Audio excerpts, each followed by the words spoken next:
Aline and Aaron tensed up, their eyes sharp with caution. Meanwhile, Kettle and Patrick observed silently, their expressions unreadable. Before long, the bushes rustled and parted, revealing the figures approaching. Aline's eyes widened in shock. The individuals wore armor tinted blue and green.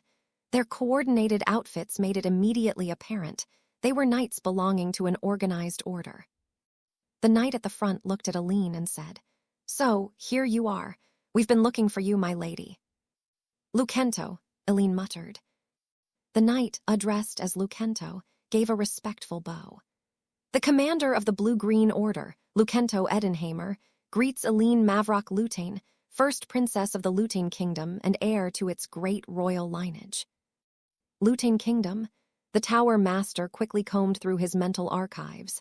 Lutain Kingdom was a fair distance from here, a vassal state of the Empire. But that was all he knew.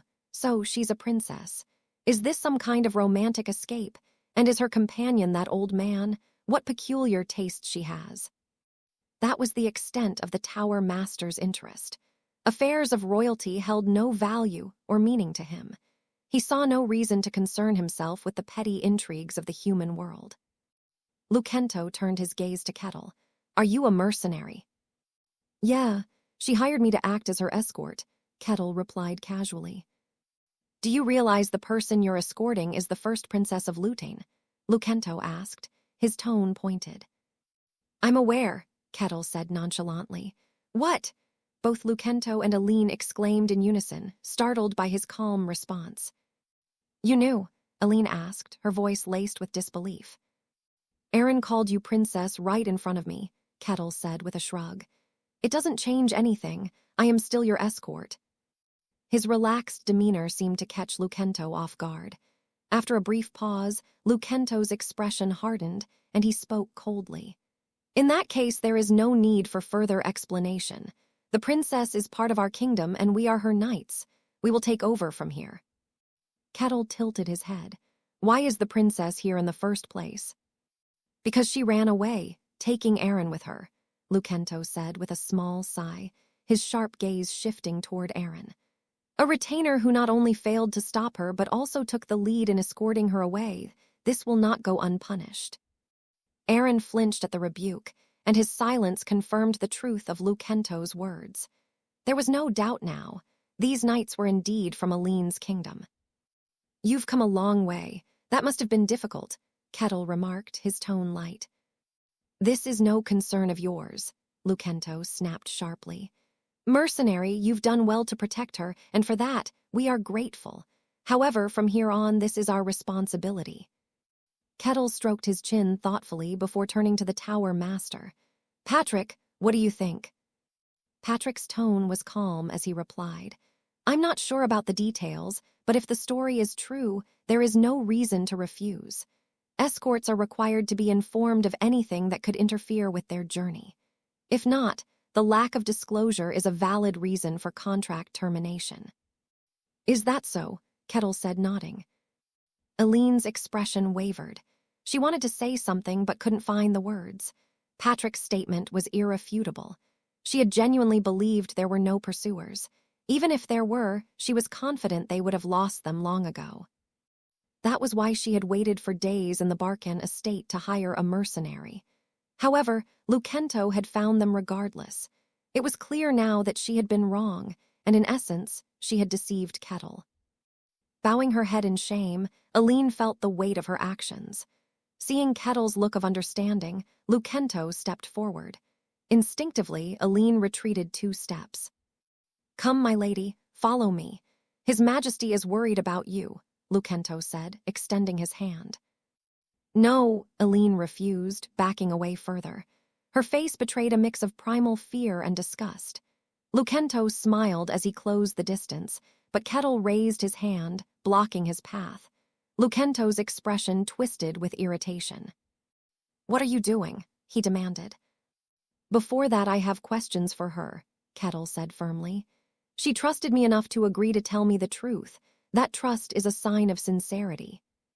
Why did she leave so late at night from the Barcan estate? Why did she avoid the main roads?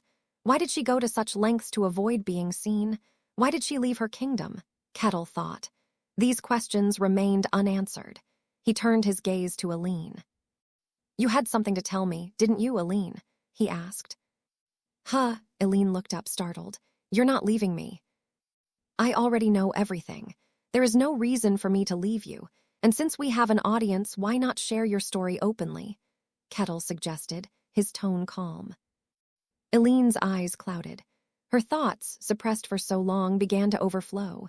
She clenched her teeth tightly. Who are you? She asked Lucento, her voice trembling with emotion. What do you mean? Lucento replied, frowning. I asked, who are you? She repeated, her tone sharp. I am Lucento Edenhamer, commander of the Blue-Green Order, the kingdom's premier knights. You know this well, my lady, Lucento replied, bewildered. Don't be ridiculous, I don't know you, Aline shouted, pointing an accusatory finger at him. I know who Lucento Edenhamer is, but you're not him. Who are you? Her voice grew louder, releasing the storm she had kept bottled up. Who are you? Who are all of you? You infiltrated the royal palace without anyone noticing. You've taken over my friends and my family. My father, my mother, my little sister, they've all disappeared. Who are you people? Interesting, Patrick thought. With a subtle gesture, he released a thread of mana, invisible to the others, to probe Lucento's body. The results came back quickly. They're human. Patrick tilted his head, puzzled. A mysterious flow coursed within Lucento, a quiet, steady aura. Whatever else he could be, Lucento was certainly human. Aline's expression twisted with anger as she shouted, You're trying to devour me too. You want to take over our kingdom and make it yours? Don't be ridiculous. I won't let you do it. I'll have my revenge. Her cry, steeped in despair and fury, rang out like a raw wound laid bare. Lucento sighed, his exasperation evident, before turning to Kettle. You heard her, didn't you? The princess has succumbed to delusions. What delusions? Don't spew nonsense, Aline snapped. Then prove it, my lady, Lucento said coldly. Prove that his majesty, or I, for that matter, have been replaced by something else. His words left Aline speechless. Lucento softened his gaze, looking at her with pity. We know everything, my lady. We know you hired a mage through Aaron, but that effort led to nothing, didn't it? That's, Aline stammered. Think logically, Lucento continued. You're claiming that everyone in the palace has been taken over, except for you. Do you really believe that's possible? The royal palace was a seat of power, filled with the kingdom's most influential figures. It was a fortress, fortified against any threat. Replacing its residents entirely, as Aline described, would be an impossible feat. Everyone except you has changed. Isn't it more likely that you're the one who's changed? That you've fallen ill, Lucento said. That is indeed the more reasonable explanation, Kettle chimed in, nodding. Aline's face fell into despair at the thought that her allies could no longer believe her. Step aside, Lucento said firmly, advancing a step closer. The princess needs urgent treatment. Aline instinctively stepped back, but Kettle didn't move. Lucento scowled. If you won't step aside, I will have to use force. At that moment, Lucento lunged, his fist aimed directly at Kettle's chest. Crash. Lucento was sent hurtling backward, slamming into the ground with tremendous force. The knights behind him gasped in shock. Commander. Cough, Lucento spat out blood. His breastplate had been completely crushed inward. Kettle flexed his hand with satisfaction. Perfect control. He had managed to restrain his strength perfectly this time. Lucento, clutching his chest and trying to calm his internal injuries, glared at him in fury. What is the meaning of this? He demanded. As an escort, it's my duty to repel any threats approaching my client. Your reasoning may seem logical, but I have no reason to believe you, Kettle replied calmly. Don't be ridiculous. The princess is sick, Lucento shot back. And isn't it possible she's right, and you're the ones who have changed? Kettle said, his voice light, but his gaze unwavering. Lucento's expression twisted with disbelief. Do you truly believe that nonsense? That we've all been taken over by some force? That's insane. Why not? Kettle replied with an almost playful tone. The idea seemed impossible. The people from the royal palace were taken over without anyone noticing, with only the princess spared. But this was a world filled with magic and fantasy. What seemed impossible in one world could be entirely plausible here. Lucento's face darkened. It's clear now, you're just as misguided as the princess. That's not a nice thing to say, Kettle said, feigning sympathy. But I still see no reason to trust you. After all, Aline only used one method to verify you were human, magic. Can that alone guarantee anything with absolute certainty? Preposterous, Lucento snapped, his voice rising with barely contained frustration. Perhaps, Kettle said with a laugh, but that doesn't make your claims any more credible. You've offered nothing but impossibilities. Turning to Patrick, Kettle asked, Patrick, is it normal for knights from a foreign kingdom to move this freely? Absolutely not, Patrick answered without hesitation. An order of knights of this size would be considered a major threat. No nation would permit foreign knights to roam freely within its borders unless they were part of an alliance. That makes sense. Knights are walking weapons. An order this large could easily devastate a few estates if they chose to, Kettle remarked. Exactly, Patrick confirmed. To allow them entry without supervision would be a breach of national security. Are the Gehentra Kingdom and Looting Kingdom allies? Kettle asked. Not to my knowledge, Patrick replied. Kettle chuckled. Yet here they are roaming around. Strange, isn't it? Lucento paused, his lips pressing into a thin line before he finally responded. We explained our mission to find the princess and received permission to enter this territory. Kettle raised an eyebrow. Then where's your escort? Surely a force this large wouldn't be allowed to travel unsupervised. His question, though delivered with a smile, hit like a dagger. And how did you track us so easily? Kettle continued.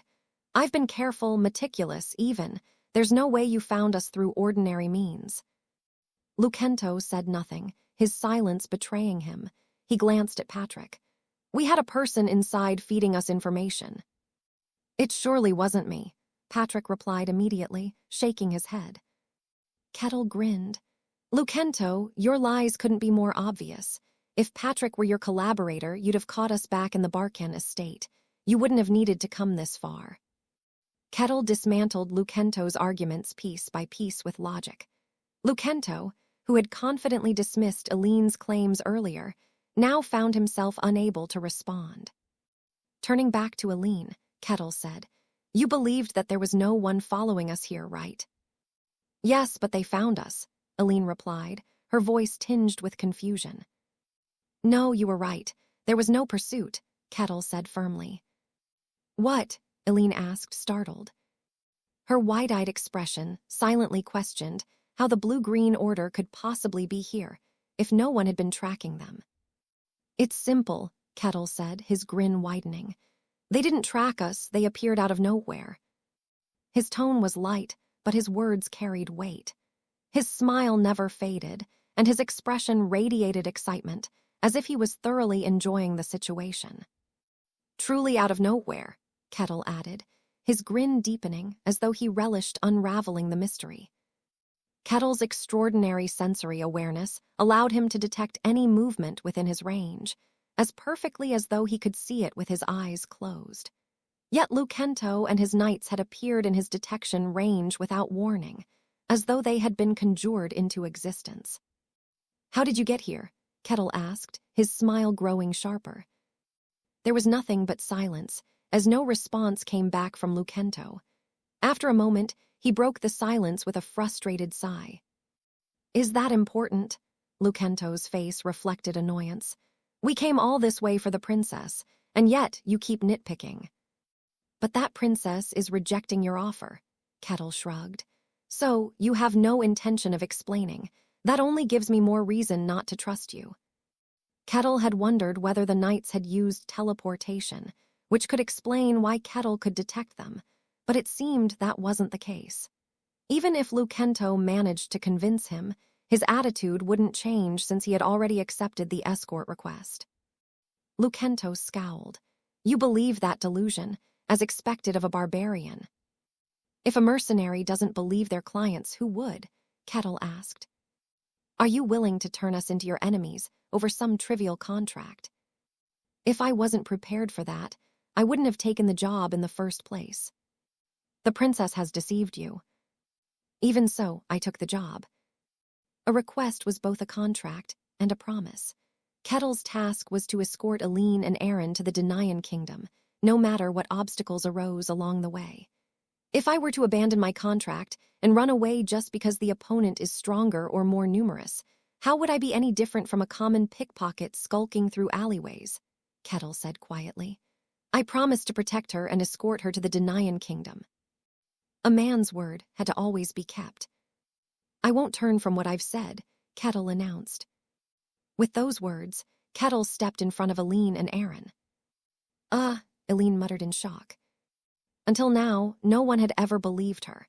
Even when she confided in those she trusted deeply, they had taken her to a doctor instead of believing her words. Though Aaron had followed her, it wasn't because he trusted her. He too had sensed the changes in the kingdom. She had made up her mind to tell Kettle, but deep down, she had already anticipated that he would not believe her either. It made sense that no one believed her. Her story was too far-fetched, too implausible to be real. Even she couldn't help but think it sounded like the delusion of a madwoman. Believing it would have been strange. Yet Kettle had said he believed her. Even after being deceived, Kettle's attitude remained unchanged. He had declared that he would protect her against formidable enemies, like a prince in a fairy tale. Aline stared blankly at Kettle's broad back, standing as her shield. The tower master, who had been silently observing, narrowed his eyes. So, this is what they call loyalty. Judging by Aline's reaction, it seemed she had genuinely been unaware that there were people tracking her. However, that didn't matter. In the end, a lie was still a lie. Even if Kettle were to swing his axe at Aline, the tower master thought it would be understandable. And yet, Kettle chose to stand by her, vowing to protect her. So that's the kind of man he is. Not at all what I expected, the tower master thought. Lucento, seemingly arriving at the same conclusion, muttered as if in reluctant acknowledgement. It's a shame that someone like you is a barbarian. Even the knights behind him were looking at Kettle with expressions of shock. To them, he was the epitome of a knight's honor. Meanwhile, Kettle was thinking to himself, yes, this is it. This is what I've been waiting for. He realized he was like a knight who, despite certain defeat, didn't retreat and gave their life for the glory of their homeland, or like a man who stood in the way of an army to help an elderly man cross a bridge. He was like a hero who persevered despite overwhelming odds, unwavering in their resolve, their name etched into history, and their deeds celebrated for generations. As a boy, Kettle had read their stories with a pounding heart, full of admiration. If you think about it rationally, all those actions are foolish, Kettle thought. Continuing a fight doomed to end in defeat was irrational. Survival, even if it meant enduring disgrace, was the logical choice for those who sought revenge. Blocking an entire army just to help an elderly man cross a bridge defied reason. Simply carrying him across would have been the practical solution. However, practicality wasn't the point. Romance, in all its grandeur, was the ultimate form of irrationality. And now, Kettle found himself living that romance. The onlookers, Patrick, Lucento, the knights, even the princess and Aaron, looked at him with expressions of awe and respect. Another bucket list item checked off, he thought, savoring the moment. He wanted to let out a triumphant yell, to clench his fists in celebration, but he knew it would ruin the atmosphere. Instead, he resolved to quietly bask in this victory later, when no one was around. There's no need for further words, Lucento said, his voice cutting through the tension. The air around them grew heavy, suffused with killing intent. Patrick stepped back. Aline and Aaron, you too, Kettle said. Understood, Patrick replied immediately. Be careful, Aline warned. They are the Knights of the Blue-Green Order. They're the strongest order in our kingdom. The three of them retreated, creating distance from the battle. The silence between Kettle and the knights was almost deafening as they stared each other down. Draw your swords, Lucento finally ordered his knights. The metallic sound of steel being unsheathed filled the air, followed by a wave of mystical energy that enveloped the knights. The tower master watched them with a calm gaze. They can all wield mist. Not bad. They're at least intermediate knights. But their commander was different. It seemed like Lucento had the power to call himself an advanced knight, even capable of fully manifesting mist. To the tower master, such strength was trivial, but to most, this order of knights would appear formidable. Take care of the barbarian first. The princess comes next, Lucento commanded. Yes, sir. Lucento's piercing eyes locked onto Kettle. Kill him if you have to. At his signal, the knights charged forward, their bodies enhanced by MSD as they moved with the force of a battering ram. Kettle raised his fist, his expression lighthearted. Boom! The sound of impact echoed through the clearing as Kettle's punch crushed the armor of one of the knights.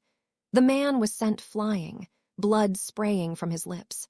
Another knight took advantage of the opening and lunged with his sword. Kettle twisted his body with ease, dodging the strike and grabbing the blade midair. Using its momentum, he flung the knight into the air like a ragdoll. Wow, you're holding on to your sword even when being thrown. That's the kind of discipline a knight should have, Kettle remarked with a smirk. How dare a barbarian speak of knighthood? Another knight roared, charging forward. Two knights attacked simultaneously, their swords slicing through the air in unison. Kettle moved with effortless precision, brushing the sides of their blades. The light touch was enough to deflect their strikes, causing the knights to lose their balance.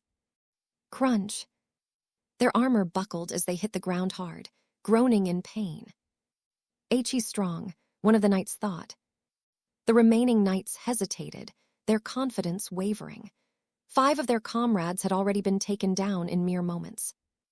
Do not falter, hold your position, Lucento's voice rang out like a whip. Surround him. Yes, sir. The knights moved swiftly, forming a circle around Kettle. Swords came at him from all directions, each strike perfectly coordinated to leave no room for escape. Yet none of their blades touched him. Kettle dodged, each attack with movements so fluid they seemed almost lazy. Individually, they're no match for the knight I faced in the Barkin estate, Kettle assessed, casually kicking one knight aside.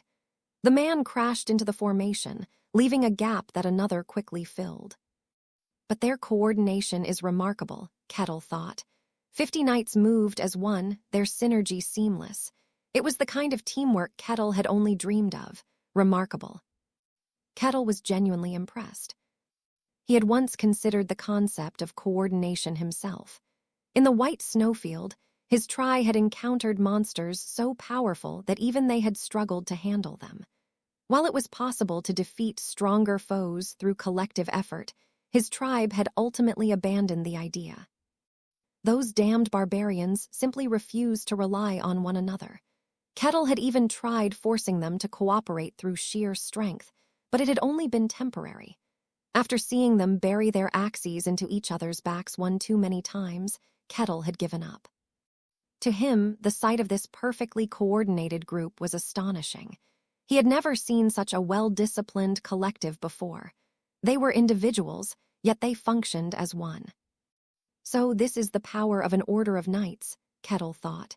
He felt a touch of admiration, while the knights themselves were silently screaming in frustration. Why can't we hit him? The knights thought. Their attacks were flawless, designed to leave no room for escape, something even a transcendent wouldn't be able to evade. Yet Kettle avoided every strike, leaving not a scratch on his body. Their attacks, however, were merely the setup. Lucento, watching with narrowed eyes, barked an order. Now. Ha! The knights launched their blades simultaneously. It was a coordinated attack with no room for dodging. This time, they were certain their swords would pierce the barbarian. Clang, clang, clang. Oh, this kind of group attack is certainly troublesome. This is very educational, Kettle murmured, seemingly unfazed. A knight shouted in disbelief. Don't kid yourself. Kettle had stopped dozens of sword blades midair with just his fingers. One of the knights, pale with shock, muttered, "What a monster." "Your speed isn't that overwhelming," Kettle remarked casually. "It saddens me that you call me a monster." Lucento himself hesitated momentarily at the sight. Before long, he quickly sprang into action, drawing his sword. Kettle could see the aura engulfing Lucento's blade. Now is my chance, Lucento thought. As an advanced knight, he had anticipated being outclassed, yet he hadn't expected such a wide gap. Still, he believed this attack would land. Kettle's hands were occupied holding the knight's swords. He was full of openings. Lucento accelerated, lunging forward. His blade, glowing with a concentrated aura, aimed straight for Kettle's face. Aline's scream pierced the air. Kettle muttered. Crunch. Every person present froze. The tower master's eyes widened in disbelief. Lucento's sword had been caught between Kettle's teeth. "What?" Lucento muttered, his voice trembling. "What am I seeing?" The aura-coated blade was clamped between the barbarian's teeth. Before anyone could process what was going on, a massive shockwave erupted. Boom. The knights were sent flying. Trees snapped and collapsed under the force. The knights groaned, blood spilling as their armor crumpled. Even Lucento staggered, a pained gasp escaping his lips. All your previous attacks were simply groundwork for this final move. Impressive. What an excellent strategy. I bet only a few can counter it, Kettle said with genuine admiration. However, his praise only deepened Lucento's despair. To Kettle, their ultimate gambit was merely praiseworthy. "Do you wish to continue?" Kettle asked, his tone calm. "Everyone retreat," Lucento ordered through gritted teeth. The knights rose unsteadily and began to withdraw. As the battlefield fell silent, Aline rushed to Kettle's side. "Kettle, are you okay?" "I'm uninjured. There's no need to worry," Kettle replied steadily. "That's a relief." "I will continue escorting you, but I'd like to hear the full story," Kettle said, his gaze softened slightly. "Yes," Aline replied, her face filled with determination. "I will tell you everything down to the last detail." They traveled as far as they could. Under the dark, impenetrable night sky, they set up camp. Though they wanted to keep moving, traversing the forest at night was nothing short of suicide. They pitched their tents and lit a campfire. Aaron, seated by the fire, finally broke the silence. "First, I must thank you again. We deceived you. Even if it wasn't intentional, that fact remains." However, even with all the lies, Kettle had promised to honor the escort request. Aaron bowed deeply in gratitude. "I swear, once all of this is over, I will give you everything I have," Aaron said. "And me too," Aline chimed in. Kettle turned to look at her, and she quickly averted her gaze, her face flushed red. "Let's save future discussions for later. For now, we should focus on the present," Kettle said, chewing on a piece of jerky with interest. "So, what exactly happened?" "It's just like the princess said," Aaron began, his voice heavy. "Our kingdom has been taken by a force we cannot discern." Aaron's jaw clenched as he ground his teeth. He continued, "When we realized what was happening, fewer than 1 in 10 people had escaped whatever had taken over them. The kingdom was already in ruins." "So you fled," Kettle said. "If we had stayed, the princess and I would have been taken over too," Aaron admitted with a small sigh before continuing. "Let me start from the beginning. This distortion began about a year ago." "Huh," Kettle reacted. "A year ago, you say?" "I cannot be certain, but it probably started around then," Aaron admitted. "I see." Kettle's gaze turned contemplative. A year ago had been when he was completing his final quest in the white snowfield. Is it just a coincidence? Kettle thought. The place he came from was the white snowfield, a demon realm that didn't belong to the human world. On the other hand, Aaron and Aline's kingdom was a realm of pure humans. There shouldn't have been any connection between the two. And yet, something felt off. It was like having a pebble rolling around in his mouth. Come to think of it, Aquez mentioned this too, he thought. When Kettle had met with Aquez in the Barkin estate, She also mentioned that the world had started twisting and growing strange at some point, and that distortion had been happening for about a year now. Back then, Kettle hadn't thought much of it. He had simply dismissed it as a coincidence. But now that he knew the distortion of the looting kingdom had also begun a year ago, he couldn't help but reconsider. That guy did say some strange things, Kettle thought. He remembered the strange man he had encountered during his final quest in the white snowfield. At that time, he had dismissed the man's words as the desperate ramblings of someone on the verge of destruction. However, Kettle started to wonder if he should have listened to the man more carefully. As Kettle sank deep into thought, Aaron watched him carefully. Noticing Aaron's gaze, Kettle shook his head. "Don't worry about it, keep talking." Speculating now was meaningless. For now, Kettle needed to focus on the present. Aaron resumed his explanation. "I don't know who it started with, but my guess is that it was one of the servants who went on vacation at the time. People were being overtaken after they returned." The event had occurred incredibly fast. In the span of a single year, nearly everyone in the royal palace had been overtaken. There hadn't been enough time to prepare any countermeasures. The princess and I noticed something was wrong and tried to figure it out. We secretly brought in mages and mystics from outside, but none of them could uncover anything. In fact, even they ended up being taken over. "Is it some kind of infection?" Kettle asked. "It's a bit different. It didn't spread widely all at once. It felt like each person was taken over one by one. And you have no evidence to support this." From the sound of it, one could easily dismiss it as a delusion of Aaron and Aline, just as Lucento had suggested. However, this was a fantasy world. Nothing was impossible here. "How did you notice something was wrong?" Kettle asked. "I can't explain it precisely," Aaron admitted. "But the air surrounding those who were taken over felt different. Even though they talk and act as usual, the sheer sense of wrongness was overwhelming." "So it's just your gut feeling then," Kettle remarked. Aaron spoke defensively. "It does sound unbelievable. That's why I didn't believe the princess when she first told me, but then something happened that I couldn't explain." Aaron was the princess's retainer, responsible for managing and overseeing the palace servants. One of those servants was a freckled girl with yellow hair named Cassie. Cassie was timid and shy.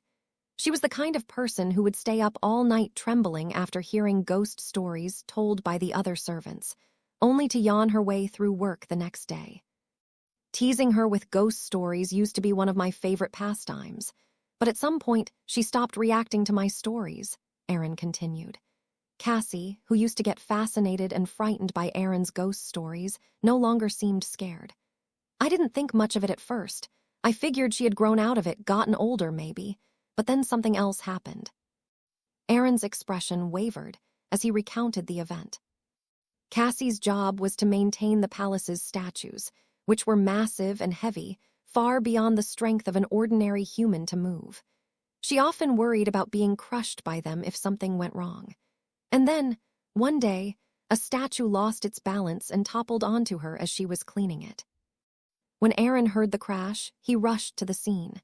There, he found Cassie pinned beneath the shattered statue. By some miracle, she had only suffered minor injuries. The statue had collapsed in a way that didn't inflict severe harm. However, if she were a little bit unlucky, she could have died on the spot. She made a fuss about breaking the valuable statue and worried about whether she would be punished. But there was no fear or shock about nearly dying, only concern about being reprimanded, Aaron said. At that moment, Aaron realized that the girl in front of him wasn't the Cassie he knew. "Interesting," Kettle murmured, stroking his chin. The timid, shy girl had somehow stopped fearing death. Her behavior didn't change much. She still smiled, chatted, and carried on like normal. But I couldn't see her as Cassie anymore, Aaron said. After the incident, Aaron conducted a few more tests, and what he discovered left him deeply shaken. Most of the people he had known well in the palace were acting just like Cassie. "And that's why you ran away," Kettle said. "Yes, I was afraid I'd become one of them," Aaron said, his voice filled with despair. "Your story certainly is peculiar. Could it be the work of a doppelganger? Kettle asked.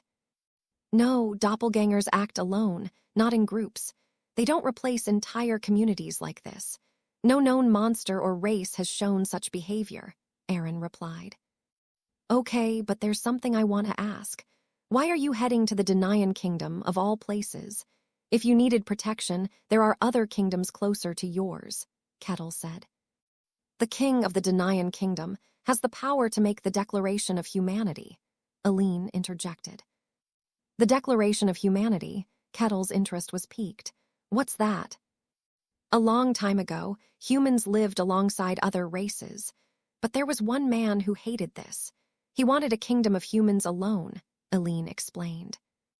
That man sought out an unknown god and voiced his desire. The god, pleased with his wish, granted him a single power, the ability to separate humans from non-humans.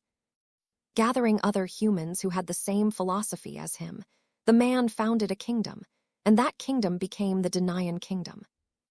The legends still hold to this day. Descendants of the Denayan royal line can make the Declaration of Humanity, Aline continued. That's fascinating, Kettle said with a smile. This world never ceases to amaze me, and I assume you're trying to find solid evidence with the help of the king's power. It's not a bad plan. That's everything we know, Aline said, closing her eyes. From here, it was up to Kettle to decide whether to continue on the journey or leave her stranded in the forest. What will you do? As I said before, nothing changes. I will escort you to the Denayan Kingdom. Kettle, Aline's voice trembled with emotion. However, since the nature of the request has changed, the reward will have to as well. I won't be cheap, Kettle said lightly. Aline, however, responded earnestly. Of course. Once this task is complete, whatever you desire, as long as it is within my power, I will grant it. Looking forward to it, Kettle replied nonchalantly. Kettle stood guard by the campfire while Aaron and Aline slept. Given the circumstances, they needed to leave as soon as possible, but sufficient rest was essential before moving forward. Sensing a presence behind him, Kettle spoke. Patrick, it seems I have dragged you into some sort of an awkward situation. That seems to be the case, Patrick replied. It's safer if we travel together to our destination. I apologize for the trouble. It's fine. I was prepared for this when I left home. Patrick sat down across from Kettle. It seems like you've been caught up in some strange situation as well. That I have, Kettle admitted. Kettle had known that Aline was hiding something before they left for the journey. He had realized she was a princess during their journey. However, he didn't realize that mystery and alienness were woven so deeply into it all. Is this what it's like to be in a fantasy world? Kettle said, smiling. It was the exploration of the incomprehensible, the pursuit of the unknown and the strategy to conquer it. Seeing things like the swordmasters and demons, and learning about aura, concepts he had only known through knowledge, was thrilling in itself. However, unraveling something as inexplicable as this brought its own kind of joy. It felt like killing two birds with one stone. Patrick, noticing Kettle's expression, broke the silence. Do you believe her story? I'm not certain, but it's possible. The Knights of the Blue-Green Order are definitely human. You, of all people who clashed with them, should know that best. Lucento had wielded aura, and so had his knights. Aura was the power of humans. No being other than a human could wield it. Even if it was possible, taking over so many knights with imposters was simply inconceivable. I agree with you, Kettle replied. From what he had seen from the fight, Lucento had undoubtedly been human. But could we really dismiss the possibility? I can't deny it outright. After all, I didn't notice how they arrived here in the first place. Patrick didn't dispute this. He, too, hadn't been able to discern how the knights had arrived. Still, whether her story is true or not, this journey is not something a mere mercenary can handle. Patrick's eyes darkened.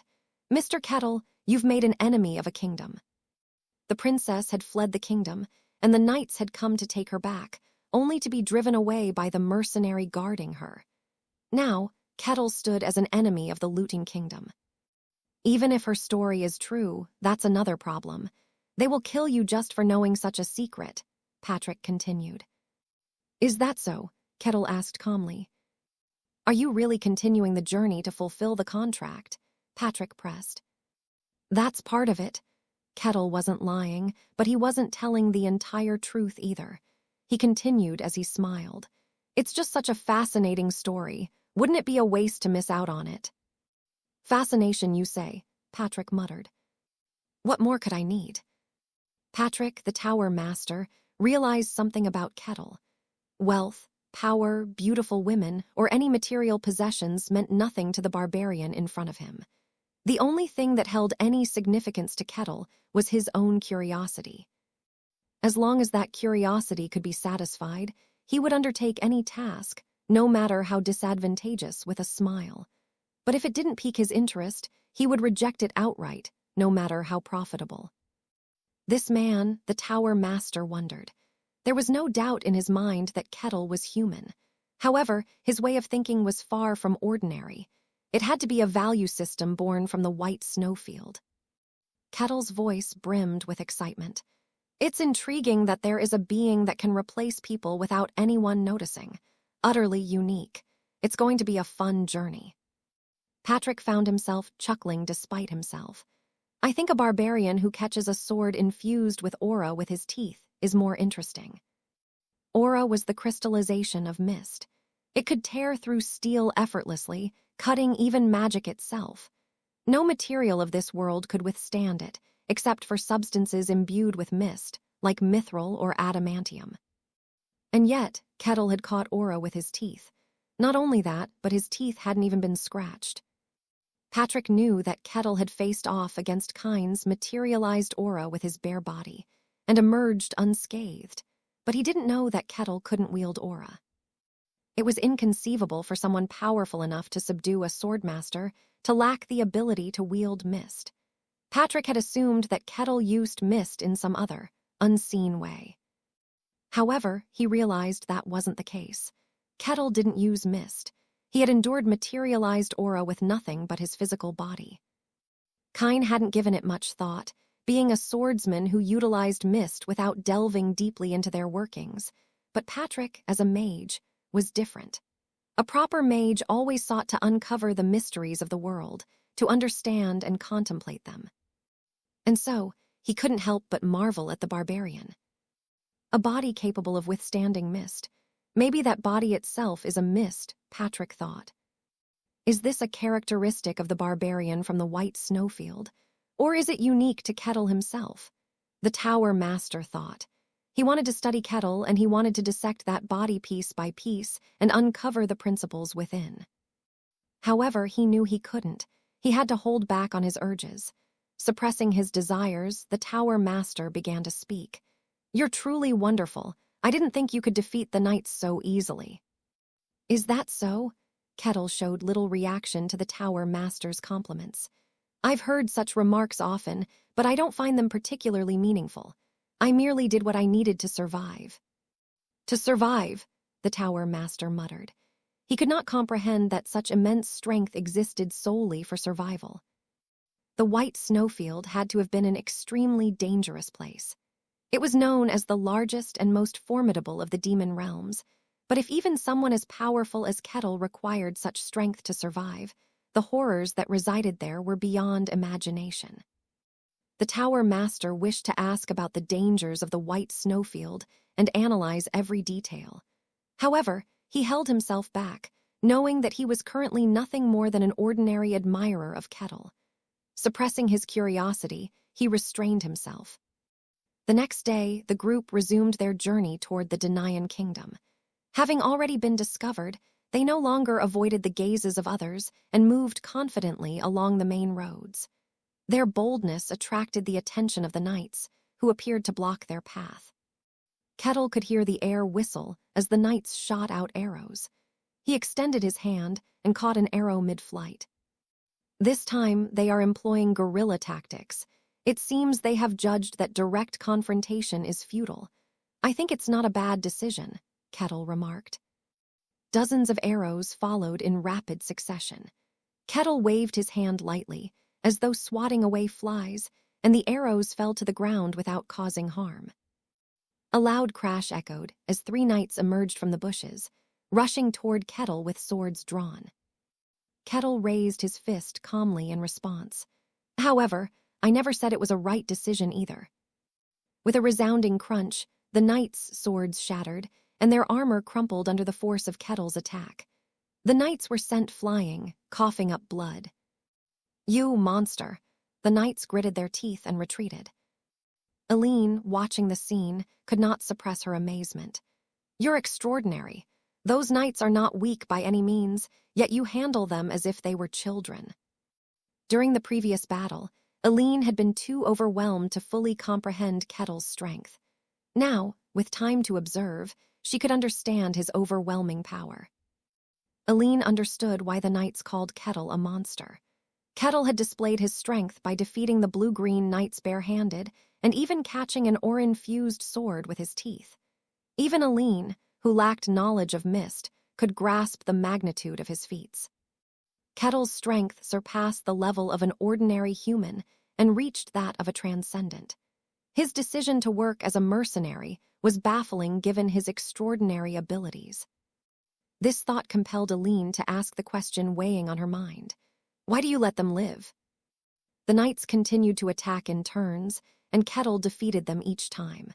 However, he refrained from killing any of them. Although he destroyed their armor and weapons to render them powerless, he did not take their lives. Considering that the knights sought to kill him, his mercy appeared almost saintly. Aline spoke again, her tone subdued. If you are sparing them out of consideration for us, there is no need. They are no longer the people we once knew. They are something imitating them. The knights had once been people Aline and Aaron were familiar with. It was clear that Kettle refrained from killing them in front of the two out of respect. Kettle, however, shook his head. It is not for your sake. Oh, I see. Aline stammered, her expression awkward. Kettle muttered as he walked. There is something I want to confirm. What you have told me about them is that they do not fear death. Is that all you know? Yes, that is all, Aline replied hesitantly. She knew that was a bit underwhelming. I believe you, but that alone is insufficient evidence. I need to uncover more. Kettle continued moving forward, humming softly as if already planning his next move. The knights continued taking turns to block their path. After a certain point, Aline noticed something strange. Their armor is completely intact, she remarked. Every time the knights appeared, Kettle smashed their armor and weapons. He destroyed them so thoroughly that repairs were impossible. The number of broken armor had exceeded 50 by now. It would not have been an exaggeration to say that Kettle had destroyed the equipment of every knight in the blue-green order. However, the knights kept appearing. Each time, they arrived with armor and weapons in perfect condition, fully equipped as they had been the first time. Could they have brought spare equipment? They are certainly going to extreme lengths to capture us, Aline muttered through gritted teeth. Aaron's expression was equally grim. Kettle, however, smiled as if he found the situation fascinating. I don't think that's the case. What? Aline asked. They do not have spare equipment. I can guarantee that much. Then how? That is what makes this interesting, Kettle replied. Not long after, the knights reappeared. This time, 3 of them charged at Kettle from different directions, their swords pointed at him. Kettle raised his fist again. They certainly don't tire of this, do they? With a crunch, 2 of the knights were sent flying. The remaining knight, who had not been thrown, found himself caught in Kettle's grip. Let go of me, the knight shouted. Kettle calmly examined the knight's armor. This armor, it's the same one I broke a few hours ago. Excuse me, Aline replied. I remember the scratches on this armor. They're exactly the same. Knights were not pampered nobles living in luxury within the palace. They were warriors who faced enemies in battles. Unless they were part of an order made up solely of aristocrats' offspring, their armor would naturally bear countless scratches and marks. The blue-green order, being the kingdom's elite knights, had fought in numerous battlefields and dungeons. Their armor was no exception, riddled with signs of combat. How fascinating, Kettle remarked, letting the knight go. The knight, panicked and gasping for breath, stumbled away and ran. "Wait a minute," Aline said, her face pale and trembling.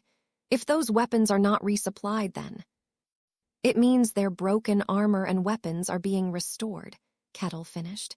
"Could such a thing be possible through magic?" "It is theoretically possible," Aline replied, "but it would require significant facilities, and the restoration process would take at least a day. The armor I broke was destroyed only 5 hours ago, so that's unlikely," Kettle said, stroking his chin thoughtfully. "There is clearly something unusual happening." "That's what I've been saying. It's not just my paranoia. Something is truly wrong with them," Aline exclaimed.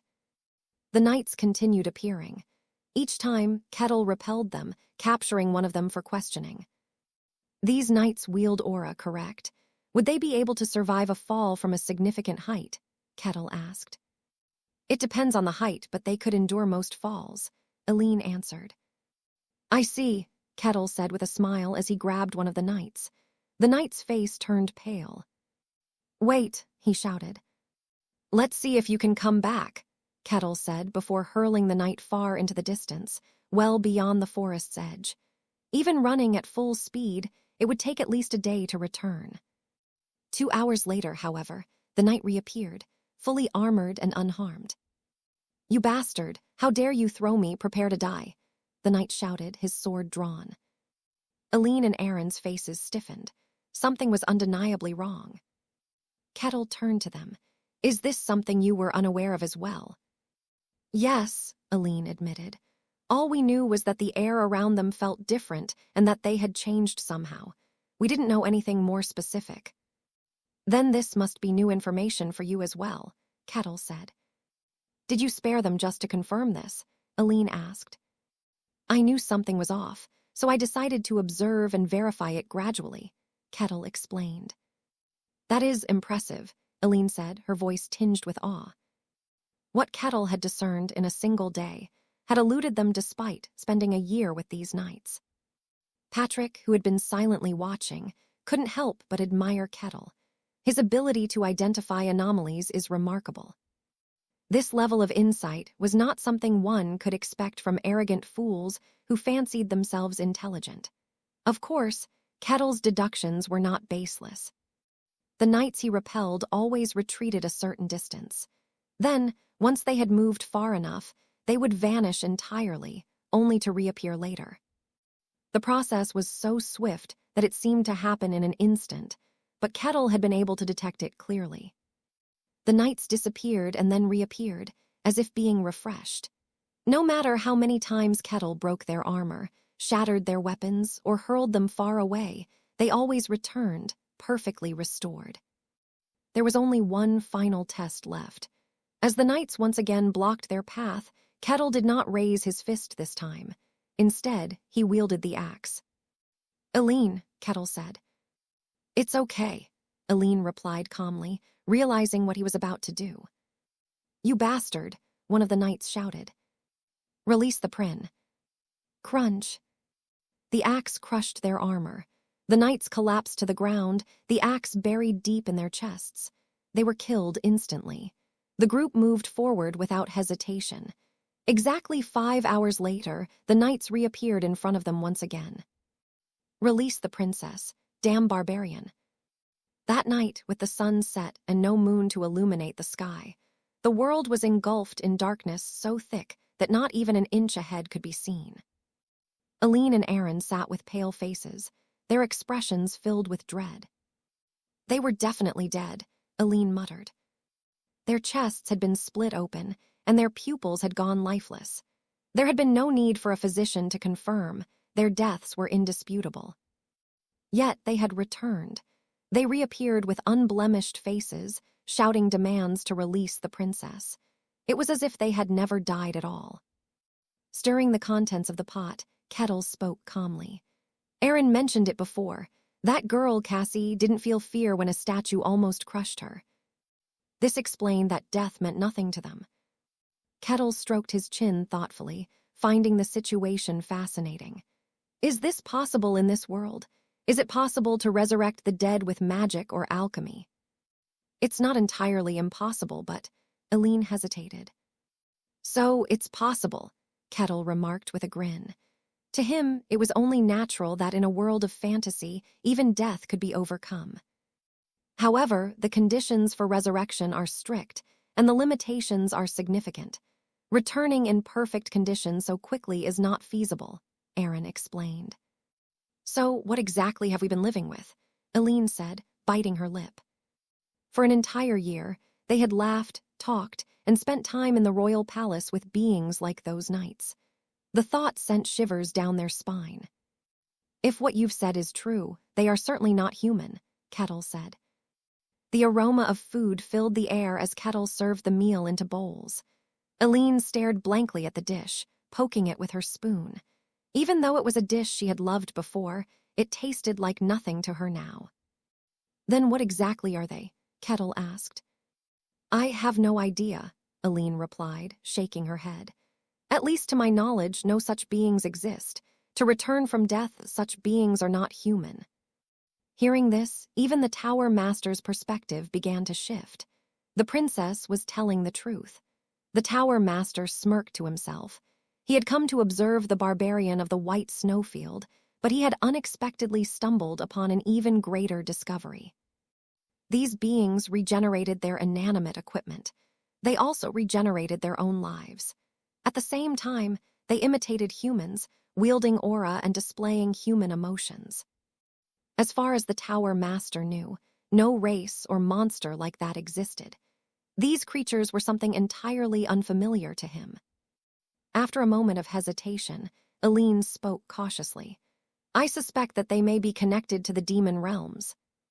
Kettle reacted to Eileen's statement. The demon realm. Yes, it's a place beyond human comprehension, a twisted domain. The grotesque beings from such places could certainly exhibit anomalies like these, Eileen said with conviction. Kettle pondered for a moment. Is this why the quest appeared? The quest window, which had remained dormant since he left the white snowfield, had suddenly reappeared. He had wondered about the reason and whether it was tied to the demon realm. However, Aaron interrupted with a wry smile. He spoke in a tone of gentle correction. That's impossible, my lady. Haven't I explained this before? The beings from the demon realm cannot exist in this world. What? Kettle asked, tilting his head in confusion. What do you mean cannot exist? Was there some divine decree or revelation about this? No, nothing like that, Aaron replied. The higher powers have thoroughly excluded the beings of the demon realm, labeling them as forces of evil. Aaron's expression remained calm as he explained. It's simple. The beings of the demon realm have never emerged into the world, not even once, since its creation long ago. I see, Kettle muttered in understanding. So, this is a conclusion based on experience and history. That is correct. There is no reason why such powerful and anomalous entities would not emerge if they could. Yet, there is no record of their appearance.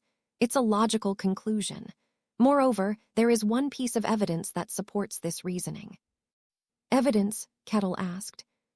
It's the tale of the ancient emperor, Aaron replied. Oh, I've heard of the tale, Kettle said, nodding knowingly. You mean the emperor who ventured into the white snowfield and was defeated, correct? Yes, he barely escaped the white snowfield and described the entities that reside there. The emperor spoke of white serpents that devoured glaciers, white bears that caused earthquakes, and ugly rats that polluted the sea. And yet, he said that the most dangerous thing in the white snowfield wasn't the monsters, it was the humans. He described ash-haired barbarians with scars on their chest. Whatever means they used to survive, there are humans in the white snowfield. If they could leave, wouldn't they have already emerged to influence the world? Living in the harsh snowfield is far more difficult than living on the warmer continents, Aaron continued. That does make sense, Kettle agreed without much argument. As the story unfolded, Eileen suddenly looked at Kettle as though a thought had struck her. Kettle, your hair is gray, isn't it? Now that you mention it, Aaron added. Kettle's gray hair, while distinctive, had never seemed particularly significant. The scar on his chest couldn't be confirmed, but everything else matched the description of the barbarians from the Emperor's legend. Kettle simply smiled and diverted the topic. That aside, hearing this story raises a question. This was something Kettle had been curious about ever since hearing about multiple demon realms. The Emperor is said to have conquered the continent. Did he subjugate the other demon realms as well, aside from the White Snowfield? Kettle asked. When Kettle had lived in the White Snowfield, he believed it was the only demon realm. However, after venturing outside, he discovered that there are many such realms. This naturally raised his curiosity. That is not the case, Aaron said, shaking his head. The White Snowfield is one of the oldest demon realms. Most of the existing realms did not exist during the ancient Emperor's era. Interesting, Kettle said, his eyes lighting up with intrigue. So, demon realms are newly formed. That's correct, Aaron confirmed. And no one knows the cause, I presume. If we knew, we'd be creating demon realms in enemy territories. But no one knows. There are even records of a kingdom being destroyed after a demon realm emerged in its capital, Aaron explained casually before continuing. During the ancient emperor's time, there were only a few demon realms. The White Snowfield was not the only one. There were others, like the deep sea inhabited by sentient primates or the world's edge, but access to these was extremely difficult. Compared to these, the White Snowfield, being located at the continent's center, was a much more practical target. So that's the reasoning behind it, Kettle said, stroking his chin thoughtfully. In any case, demon realms have existed for a very long time, and yet no being from these realms, not even the barbarians of the White Snowfield, has ever left. The entities of the demon realms are bound by laws that prevent them from emerging. This is the prevailing theory, Aaron concluded. However, Aaron, Aline interjected, you must have noticed that the world has been changing recently. That's true, but, Aaron admitted, unable to refute her. The world was becoming distorted in ways it had never been before. Unusual rumors were spreading from all corners. Even if only 1/10 of these rumors were true, they indicated undeniable change. Princess Aline, are you suggesting that this distortion has affected the demon realm as well? Aaron asked. It's possible. If that is the case, wouldn't it also explain the distortion that has consumed our kingdom? Aline asked. That is a plausible explanation, Aaron conceded, falling silent. Kettle murmured. The idea of such horrors emerging into the world is far from ideal. The tower master inadvertently glanced at Kettle. Kettle's expression was uncharacteristically serious, and the mage, who had intended to say something, chose to remain silent. So, could those nights be a manifestation of this anomaly from the demon realm? Kettle asked. It's a possibility. It cannot be ruled out, Aaron replied. Kettle tilted his head slightly, his thoughts clearly focused. Something about this feels different. The possibility that the entities of the demon realms had overtaken Aline's kingdom was a plausible explanation. The narrative seemed to fit. However, even with that understanding, their path forward remained unchanged. The distance to their destination was about 3 days. They quickened their pace, yet the knights' relentless attacks persisted. Return our princess, one of the knights shouted. You're welcome to come and take her if you can, Kettle retorted as he swung his axe. The knights' heads were severed. Knowing they would simply resurrect, Kettle no longer held back. As they passed the bodies, Aline muttered, I remember that face. This is the 3rd time he has died. And each time, he returned as if nothing had happened, Kettle added. These cursed monsters, daring to mimic the faces I know, consume our memories and devour our kingdom. Aline's eyes blazed with fury as she clenched her teeth. They must have planned to silently devour our kingdom and expand their power, using it as a stepping stone to conquer the continent. But I will not let that happen, she declared, her voice filled with determination. Perhaps, Kettle said with an enigmatic smile, but I don't think their motives are that simple. What do you mean? Aline asked, confused. These entities are not human. That much is clear. So what is their real purpose? To take over our kingdom, gain power and spread across the continent, Eileen began. Like I said, it doesn't seem that simple, Kettle interrupted. An arrow whistled through the air toward Kettle, who casually swatted it away with a flick of his hand. They try to stop us, but they never aim to kill you, Kettle observed. The arrows and blades were all directed at Kettle. Not a single attack was aimed at Eileen or Aaron. If their goal was truly to take over the kingdom, killing you would have been the easiest solution, but they show no intent of doing so. That could be because they believe their disguise is still intact and are trying to maintain the illusion, Eileen suggested. That's certainly a possibility, Kettle acknowledged. Pardon me for a moment, he said suddenly, grabbing Eileen by the arm. Her face flushed in surprise. At that moment, the knights burst out of the woods. You bastard. Die. The knights swung their swords at Kettle, but he pulled Eileen toward him, placing her in the path of the blades. What? The knights panicked, twisting their blades away to avoid harming her. Their movements revealed a strong resolve not to hurt the princess. Damn it. You coward. Kettle struck them down effortlessly, blood splattering as the knights collapsed. You scoundrel, Aaron exclaimed, appalled. How dare you use the princess as a shield? My apologies for that, Kettle said nonchalantly, but I needed to confirm something. He had verified that the knights were unwilling to harm Eileen. If they were pretending, there would have been no reason for them to hesitate just now. Their actions confirm that they truly do not intend to kill you, Kettle explained with a shrug. What? Eileen stammered, her confusion evident. If their goal was to devour your kingdom, they've had countless opportunities to kill you over the past year. Yet, they didn't.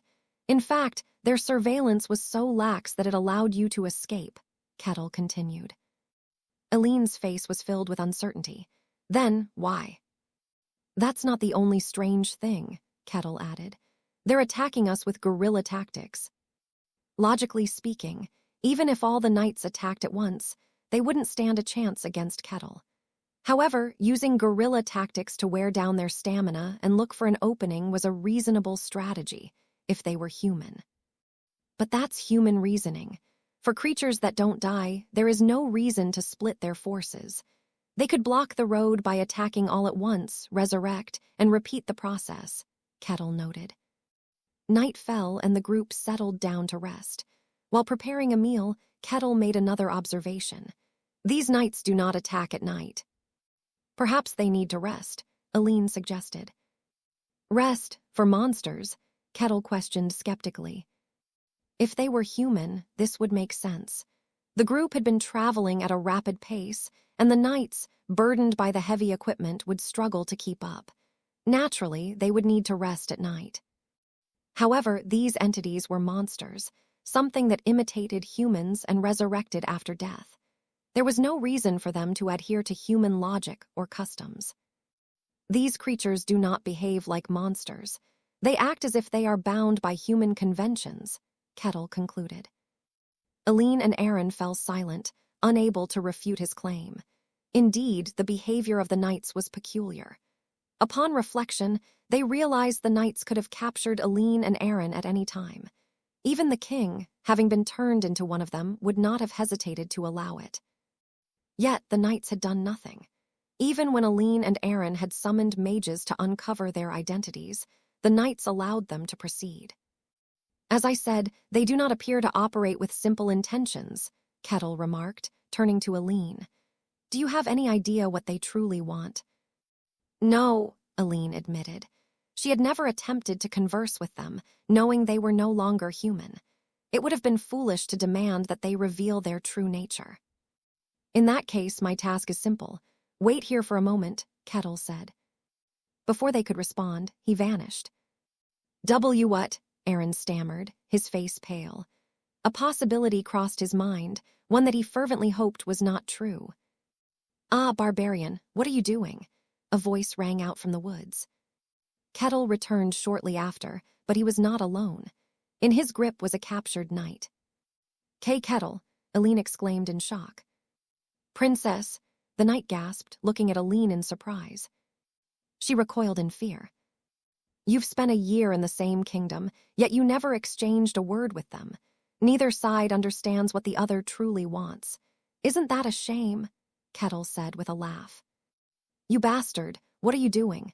Aaron shouted aghast. The tower master let out a quiet chuckle. This barbarian is insane. Kettle laughed heartily. Now, how about we have a genuine conversation between a human and a monster? What are you doing? Aaron was aghast. What is the meaning of this? I told you, we should have an honest conversation with the knight, Kettle replied casually. You want to talk to a monster like that? Aaron shouted. What's the problem? Haven't you already spoken plenty with them back at the palace? A little more won't hurt, Kettle said, shrugging. These beings aren't contagious like a virus. Being near them shouldn't pose any issue. That's not what I'm saying. You're suggesting we talk to a monster. Have you lost your mind? Sir Aaron, what are you talking about? The knight exclaimed, his face a mix of shock and confusion. Ignoring the knight, Kettle continued. Regardless, this is something you need to do. Do you truly believe talking to a monster is necessary? You're heading to the Denaian kingdom to meet the king and seek his cooperation, aren't you? Aren't you trying to ask him to save you and your kingdom? That's correct, Aaron admitted. That means the Denaian kingdom may have to oppose the Lutain kingdom. Is there a compelling reason for them to take on such a risk? The Denaian kingdom has a close relationship with our kingdom. The princess even met their king during her childhood, Aaron argued. But she is not the queen, she is a princess, Kettle pointed out. Eileen was not the ruling monarch of her kingdom. Why should they trust your words and risk opposing another nation? Kettle asked. Aaron fell silent before finally replying. Those things are not human. They're monsters, a threat to humanity. And where is the proof of that? Kettle asked, his smile unwavering. Aaron's response faltered, and he closed his mouth. Kettle chuckled. Even if you tell the king that those monsters do not fear death and resurrect after dying, do you think he will believe you? But, of course, I believe you. But the king has no reason to do the same, Kettle reasoned. Evidence capable of earning the king's trust was essential. However, that wasn't the only reason why Kettle wanted to talk to the knight. Above all, you want revenge, don't you? Kettle asked. Eileen nodded. Her desire for vengeance against the unknown entities that had consumed her kingdom burned fiercely. To defeat your enemy, you must first understand them. How can you seek revenge against something you know nothing about? Kettle said. I see, Eileen's eyes widened. She knew Kettle was right. The only thing she knew about these monsters was their characteristics. She had no idea what they wanted or why they had come to her kingdom.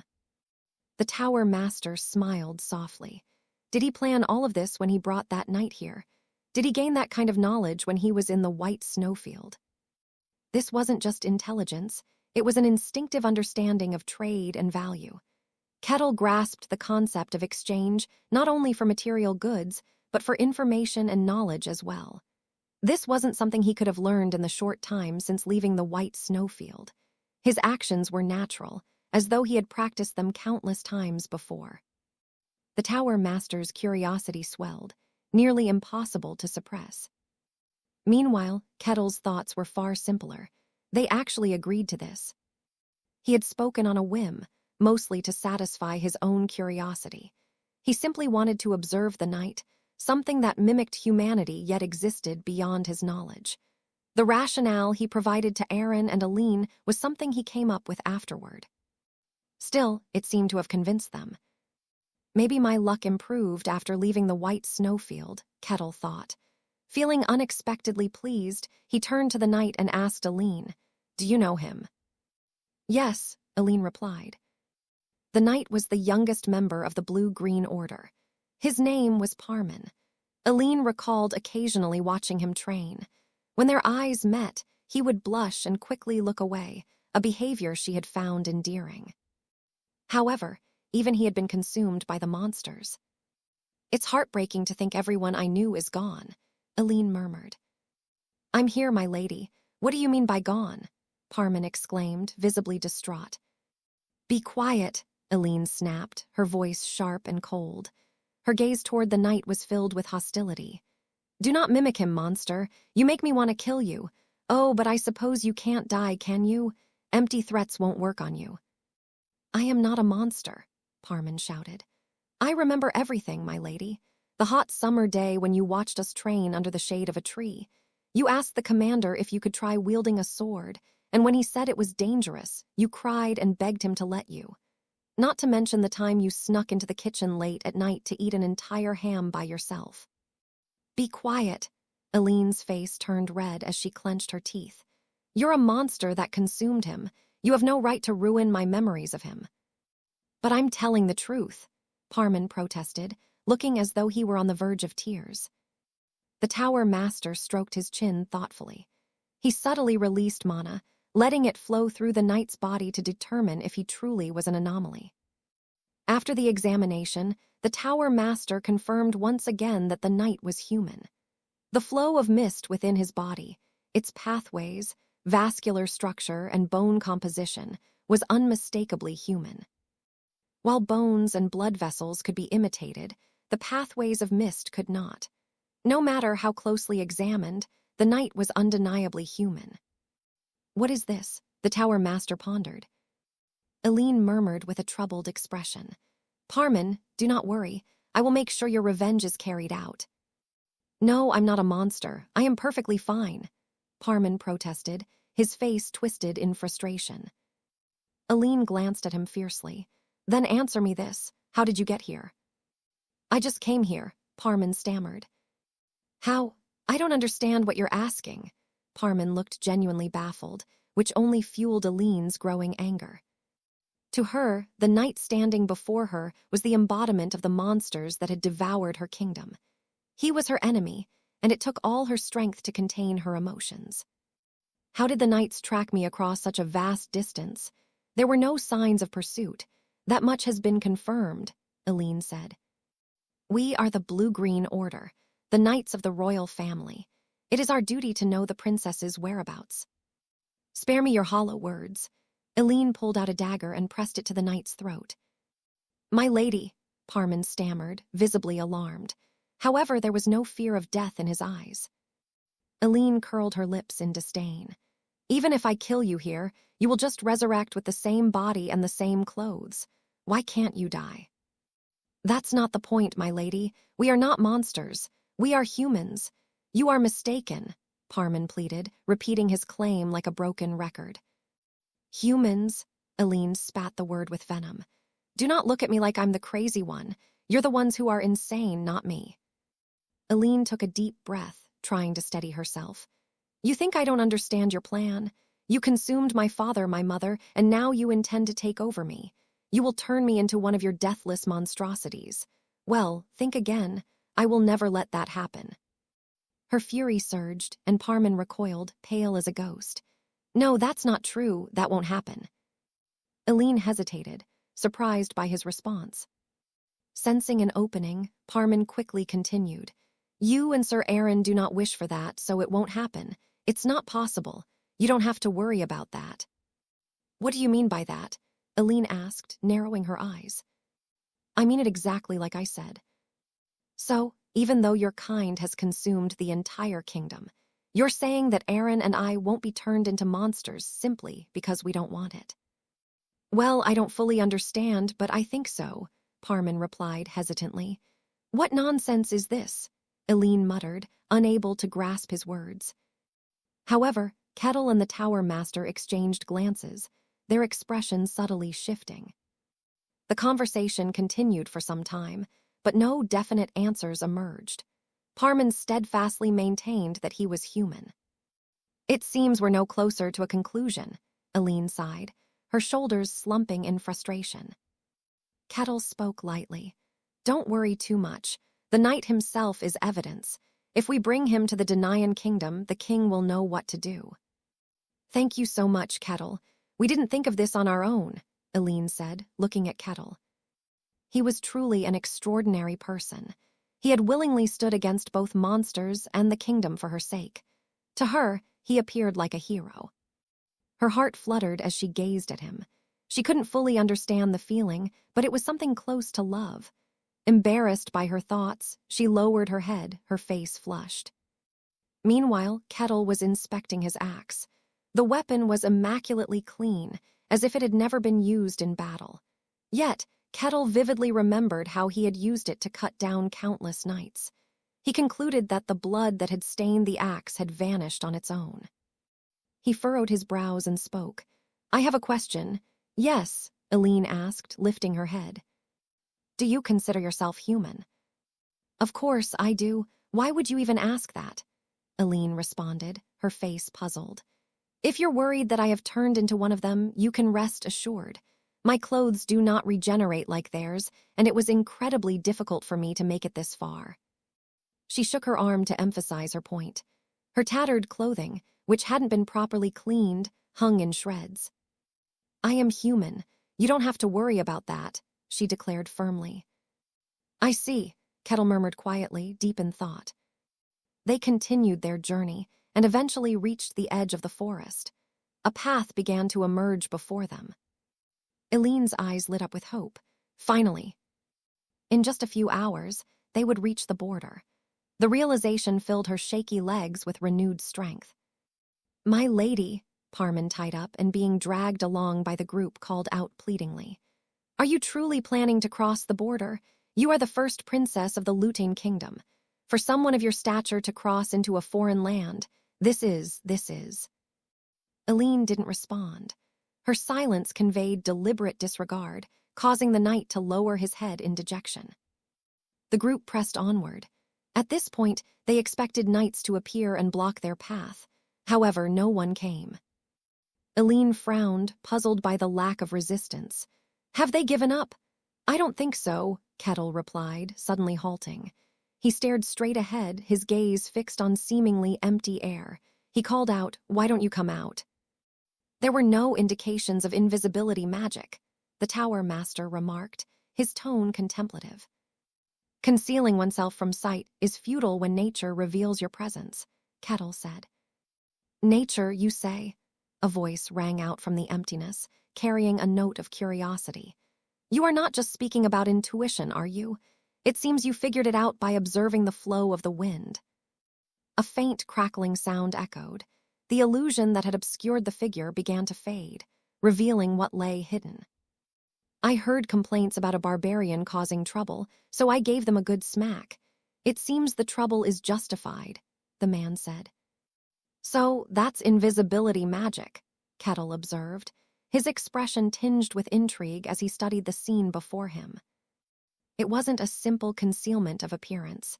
There had been no discernible presence at all. It wasn't because of his intuition. Kettle had only noticed because the wind's flow had been blocked, alerting him to something's existence. It was magic. It wasn't just ordinary magic, it was expertly crafted. The man's attire confirmed Kettle's suspicion. Suppressing his excitement, Kettle spoke calmly. "You appear to be a mage. Would you mind introducing yourself?" "There's no harm in that," the man said. He revealed himself to be an elderly man with a long, flowing beard. He wore a loose robe, a pointed hat atop his head, and carried a wooden staff in one hand.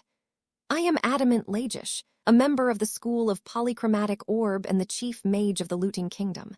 I have come to provide an explanation for everything." "Explanation?" Kettle asked, his eyes narrowing. It was clear that the mage before him was not here to fight.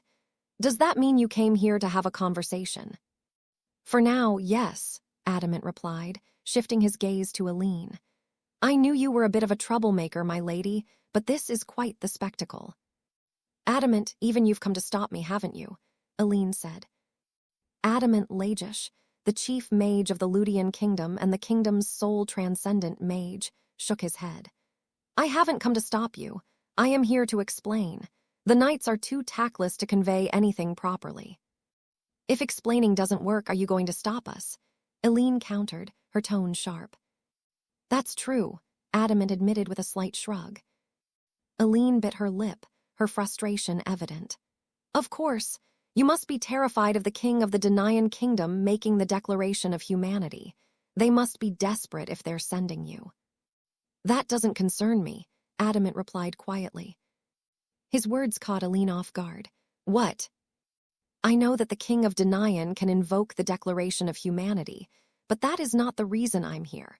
I came here because if you attempted to cross into another nation without any formal announcement to the royal family, Adamant explained, letting out a weary sigh. You are the noble first princess of the Ludian kingdom.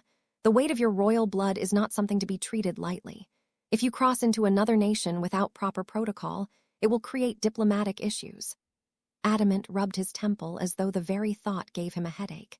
If you had spoken with His Majesty and traveled officially, I would have no objections. But moving like this is unacceptable. You must recognize your position more clearly. Aline's lips tightened as she absorbed the logic of his words. There was nothing inherently unreasonable about his points. His reasoning was mundane, almost frustratingly ordinary. Yet that normalcy made it all the more unsettling. Adamant's gaze softened slightly as he asked, What exactly are you so dissatisfied with, my lady? Dissatisfied? Did you just ask me if I was dissatisfied? Aline's voice rose, her emotions boiling over. Her eyes burned with fury as she shouted, None of you are the people I knew anymore. You've all changed.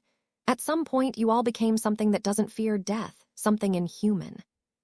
Yes, Adamant replied with a calm nod. His composed response stopped Aline mid-rant. He continued his explanation. I am aware that something has changed with us. You know. Aline turned her fiery gaze to the knight, who recoiled in alarm. No, I really don't know anything, my lady, Parman protested. Parman speaks the truth. He does not know. None of us do, not the knights, nor the members of the royal family, Adamant said, raising his staff lightly. To avoid complications, let me put him to sleep for a while. Parman's head drooped as he collapsed into unconsciousness. Aline's wide eyes darted toward Adamant. Something clicked in her mind, and she asked in a shaky voice, Adamant, don't tell me you. If there were such a spell, I'd want to learn it myself. If it were the master of the Mage Tower, he might know it, but sadly, I do not possess that kind of magic, Adamant replied with a dismissive wave of his staff, cutting off her speculation. Tapping the ground with his staff, he began to explain. Your assumptions weren't entirely wrong, my lady. We have changed, but we have not become the kind of monsters you think we are. We are still human. What nonsense! How can you claim to be human when you can't even die? Aline shouted. That's a fair point. This is certainly a strange situation, and it's difficult to explain, Adamant admitted, scratching his head. After a moment's thought, he continued, 10 years ago, you were just a little girl who couldn't even reach my waist. Now you've grown into a beautiful young lady. It's nothing short of a divine miracle. I do not need your flattery, Aline snapped. It's not flattery, Adamant said. Do you understand how you've grown and developed into the person you are today? Aline frowned. What are you talking about? The growth of a human being is an intricate and systematic process. A wrinkled, hairless body transforms and matures over time. It's an extraordinary phenomenon. One might even call it a miracle. Yet no one questions or fears it. As people grew from childhood, their hair and fingernails grew by the day, their skin lost its elasticity, and their height increased. Yet no one found these changes strange. When you were a child, you recorded your height on the palace wall daily, rejoicing as you grew taller. But you never questioned or feared it. It's the same for us. We have simply become this way, Adamant explained. That's ridiculous. I know it sounds ridiculous. I just don't know how to explain this more easily. Adamant scratched his head, visibly exasperated. Kettle, who had been quietly listening, finally spoke. So, one day, you simply stopped understanding the concept of death and became humans who regenerate like how hair grows or fingernails lengthen. For a barbarian, your quick thinking is remarkable, Adamant said, glancing at Kettle with mild surprise. To clarify, it's not regeneration. It's more akin to returning to an original state. Even so, isn't that too drastic a change to compare to growing taller or longer nails? If someone grew an entire head taller overnight, wouldn't that raise questions? Kettle pressed. Adamant nodded. Indeed, but for us it didn't seem unnatural. These beings could not die. They resurrected after death. Yet they found nothing strange about their condition. Adamant let out a wry smile. I won't deny that not perceiving this change is indeed strange. If I hadn't reached the level of a transcendent, I would be no different from Parman. So you're admitting it after all. You're saying you're not human, Aline shouted. No, we're still human, Adamant stated firmly. His unwavering conviction left Aline momentarily speechless. I am aware that we have changed, but I am equally certain that I am still human, he continued, placing a hand over his chest. I am Adamant Lagish, the man who taught you the history of this world, the pride of the royal family. I am myself, not some imitation. He chuckled lightly, then continued. If something were capable of perfectly mimicking me, wouldn't that be even more astonishing? A being with such power wouldn't need to impersonate me. It could simply destroy the kingdom outright. Aline couldn't refute his logic. A monster capable of mimicking even a transcendent would easily surpass such a level of power. It wouldn't waste time imitating others. It would simply claim the throne directly. So you claim you've suddenly changed, but you are still human, and I'm supposed to just accept that, Aline retorted. Trusting his words was an entirely different matter. Adamant scratched his head in slight embarrassment. I admit it sounds absurd, but that's our situation. From our perspective, my lady, it's you who suddenly seems strange. Adamant was the only one who had noticed the change. To everyone else in the palace, they were simply living their lives as normal humans. To them, Aline's accusations felt like nothing more than paranoid delusions. Aline's face twisted with frustration. My lady, why not return with us? Adamant suggested calmly, his tone almost soothing. We are not monsters, we are merely different, but we are still human. You can live among us peacefully as you always have. Don't make me laugh. You're monsters, abominations. How could I live among creatures like you? Humans who cannot die, such a thing shouldn't exist. Aline snarled, her teeth clenched in anger. Adamant sighed, his weariness evident. Monsters, you say? That's not entirely inaccurate. After all, humans are defined by their fear of death. Well, at least you know that much, Aline muttered. But have you considered this? Adamant asked, a faint smile playing on his lips. When you first realized what we were, you were consumed by fear. That fear caused you immense stress, and as a result, you began to eat more. Considerably more, to the point that it became a problem. According to the royal chefs, you were eating an average of 7 meals and 13 desserts per day. That's a lot of food, Kettle murmured under his breath. Aline's face turned a deep shade of red. What does that have to do with anything? The amount of food you consumed would have turned a normal person into a pig in less than a month. And yet, even after eating like that for an entire year, you remain as beautiful as ever with a perfect figure, Adamant said, his gaze resting on her. Everyone's attention turned to Aline, making her shift uncomfortably. What do you make of that? Adamant asked quietly. What of it? Aline replied, her expression confused. She looked as though she found the question nonsensical. Adamant chuckled softly at her obliviousness. He turned his gaze to Aaron. And you, Aaron, you are no different. If I recall correctly, 2 years ago you were diagnosed with an incurable disease. It wasn't life-threatening, but it required frequent checkups. Yet, for the past year, you haven't visited a doctor even once, and you're perfectly healthy.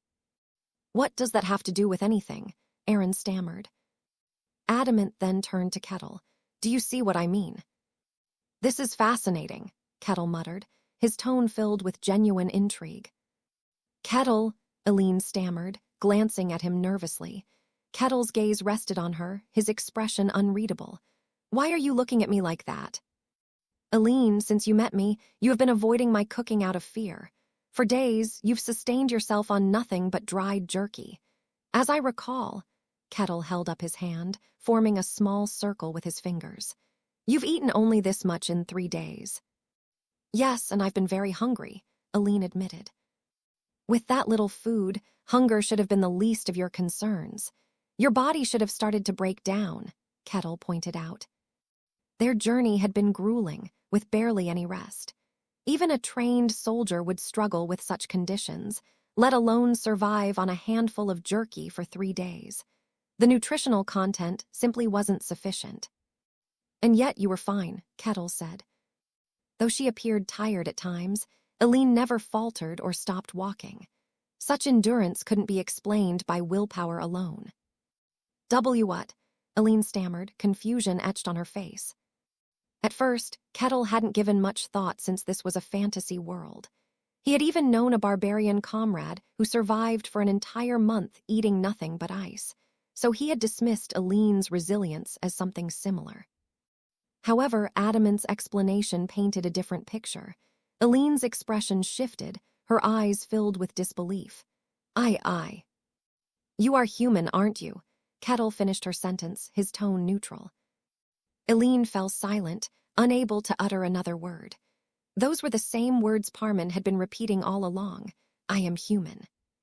The entire royal palace was consumed, Adamant said, his voice tinged with sadness.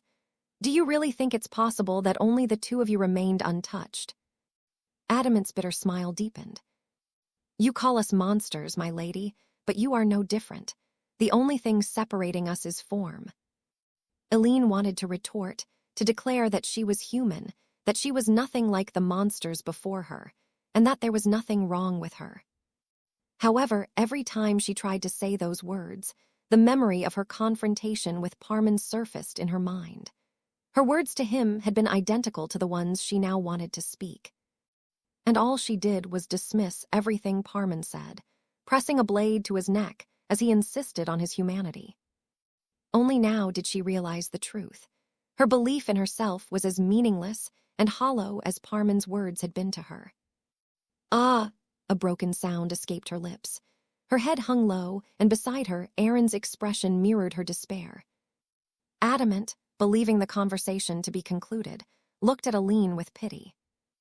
Do not worry, my lady. You are not a monster. You are human just like me. Return to the palace and you will be able to gather your thoughts, he said gently. As he moved toward her, someone stepped into his path. It was Kettle. Adamant frowned. I thought you were more intelligent than the average barbarian, but it seems I was mistaken. You have failed to grasp the situation.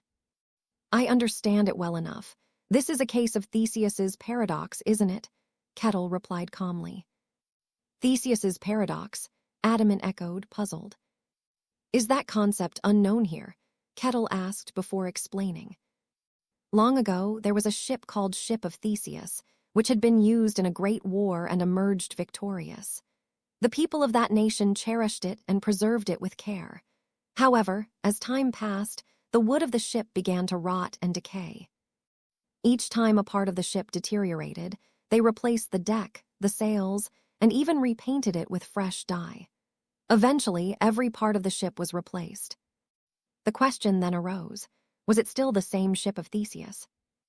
Adamant's eyes widened in surprise. Did you come up with that story yourself? It's a different approach from the vessel's dilemma, a fascinating concept. A vessel, that's new, Kettle said with a chuckle, intrigued. This world truly never ceases to amaze me, he thought. He had concluded that the Ludian kingdom was a grand version of the ship of Theseus. Human cells were almost entirely replaced after approximately 1 year, with only a few exceptions. This raised the issue of whether an individual remained the same person as they were a year ago.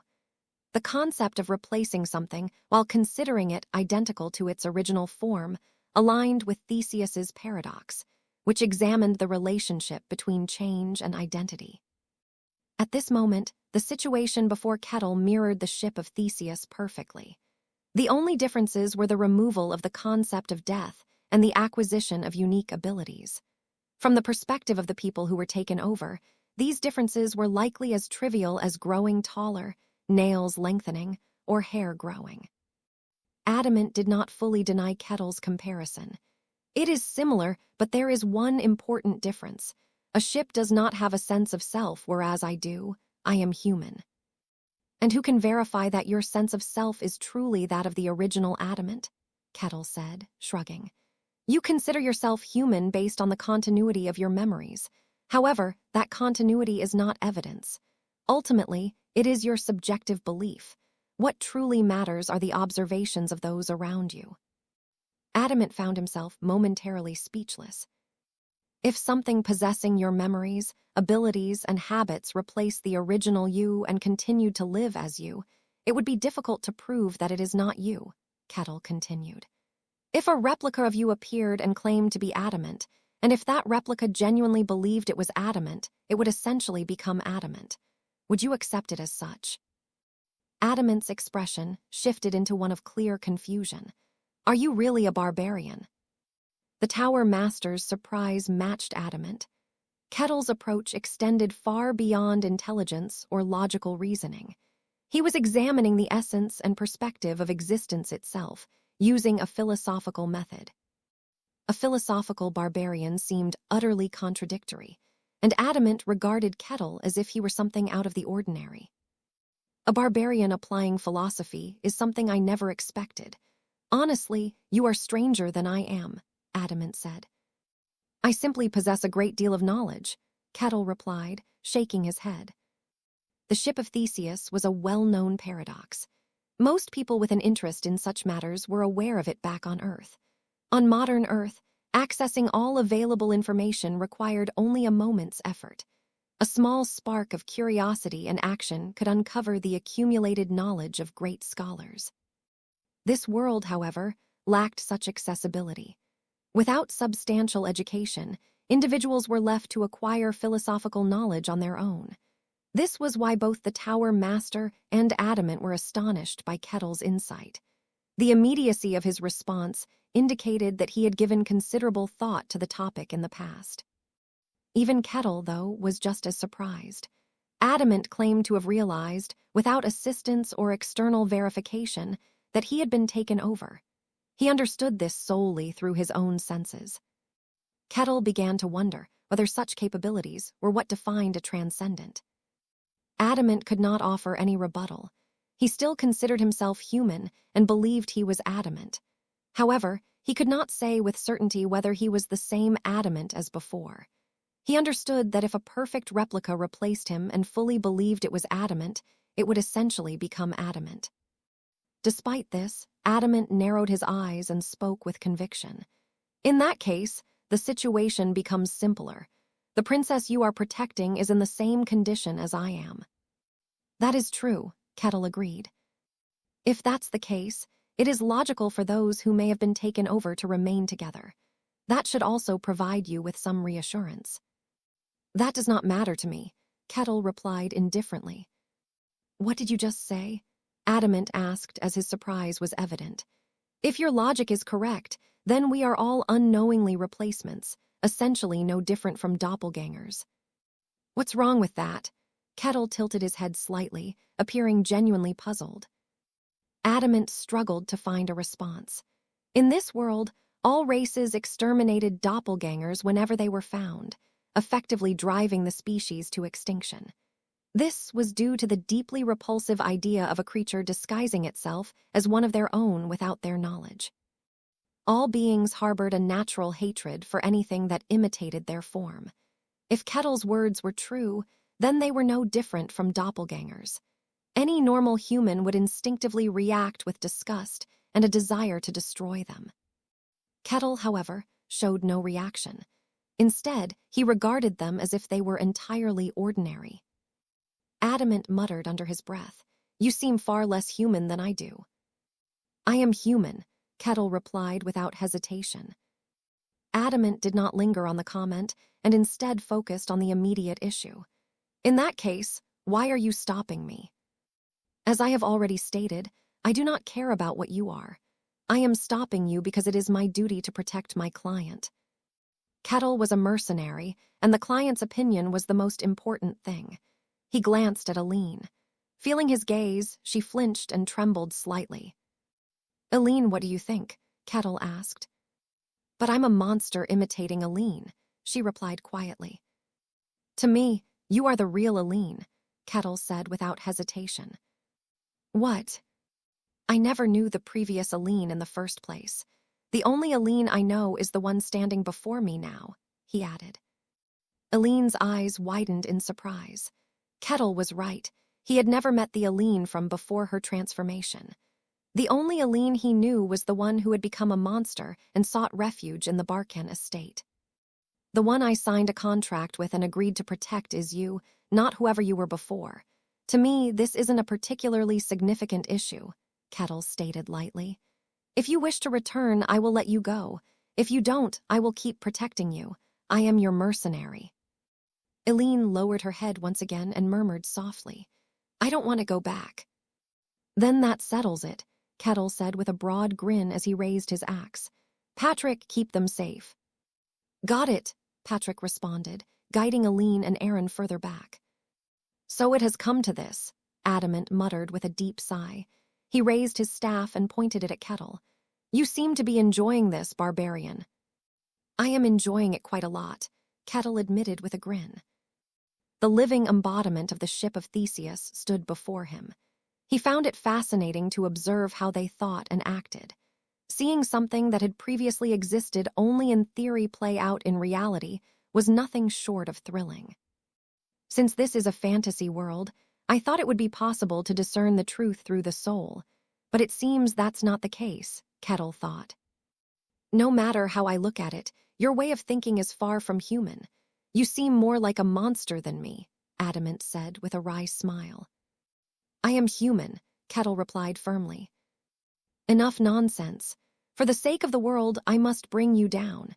This works out perfectly, as the princess crossing into another kingdom would cause a serious diplomatic issue, Adamant declared, his eyes flashing with killing intent. Sounds like a good plan, Kettle said with a smile. A mage was someone who could perfectly manipulate the mist. To fight such a being was exhilarating for Kettle. While the one called Cardos had also been a mage, his death had been too abrupt to leave much of an impression. This time, Kettle was up against a proper mage. His excitement surged, making his heart feel as if it could burst. As Adamant raised his staff and began summoning his magic, Kettle moved swiftly. According to every book and game description, the first rule when fighting a mage was to kill them before they could cast their spell. Kettle adhered to this time-tested cliché. His axe hurtled toward Adamant's neck with lightning speed. However, the axe sliced through empty air. Kettle's eyes widened in surprise. Adamant had evaded the attack, reappearing behind a nearby tree. He realized that Adamant had reacted to his speed, something even a swordmaster had failed to do. Kettle was momentarily stunned, but Adamant looked even more startled. What did you just do? Adamant exclaimed. The tower master, observing from afar, muttered, It's reaction magic. Sluggish mages should not have been able to respond to such speed. Reaction magic was a type of prearranged spell. When a specific condition was met, the spell would automatically activate. It seems Adamant set it up to trigger random teleportation whenever someone approaches at a certain speed, the tower master thought. Since it activated automatically, a mage's actual skill mattered little. However, from Kettle's perspective, it seemed as though Adamant had deliberately reacted to his attack with magic. Interesting, Kettle muttered, tilting his head. Without hesitation, he raised his axe again. Adamant hurriedly raised his staff, but he was too late. The axe was already inches away. At that moment, a spell activated with a deafening sound. A shield of ice formed to protect Adamant, but it was meaningless. The axe cut through the shield, the staff, and Adamant himself in one clean stroke. His severed head fell to the ground. Wow, he reacted to my attack again, Kettle noted. Although the defense had failed, it was clear that Adamant's magic had activated in response to Kettle's attack. Kettle became certain that this mage's spells were tied to his movements. Under normal circumstances, the fight would have ended there. A being whose head was separated from its body would no longer be able to function. However, something unusual occurred. Adamant, along with his severed head, staff, and clothing, disappeared entirely. Moments later, he reappeared in the exact same condition as before. So this is how it works, Kettle muttered, his eyes gleaming with interest as he watched. As Adamant had said earlier, It wasn't so much regeneration as it was a return to his original form. "You've got to be kidding me." Adamant spat curses the moment he reappeared. He couldn't see Kettle's attack. The reaction magic he had meticulously set up for defense had proven completely ineffective. Kettle raised his axe once more, and Adamant clicked his tongue. There was no way for him to counter Kettle's attack. He couldn't react, and there was no further reaction magic to rely on. In that case, he resolved to attack instead. Before he could act, Kettle moved, and Adamant's neck was severed once again. Yet, as before, his body promptly returned to its original state. Adamant immediately activated his magic. A sharp cracking sound filled the air. Arrows of frost materialized, hurtling toward Kettle with astonishing speed. Kettle sidestepped effortlessly, dodging them. The frost arrows slammed into a tree, piercing through it, and shattered a boulder behind it. Part of the forest was destroyed in an instant. Kettle whistled, clearly impressed. "That's powerful." An explosion erupted with a deafening roar. Flames flared violently, followed by blades of wind that surged toward Kettle. With a grin, Kettle swung his axe in a wide arc. Another thunderous boom echoed as the sheer force of Kettle's swing obliterated Adamant's magical attacks. Adamant flinched but didn't stop. He placed his hand against a nearby tree, which began to tremble. Its leaves fell, transforming midair into razor-sharp blades that launched toward Kettle. Hundreds of leaves sought to pierce Kettle. He leapt in the air, dodging them.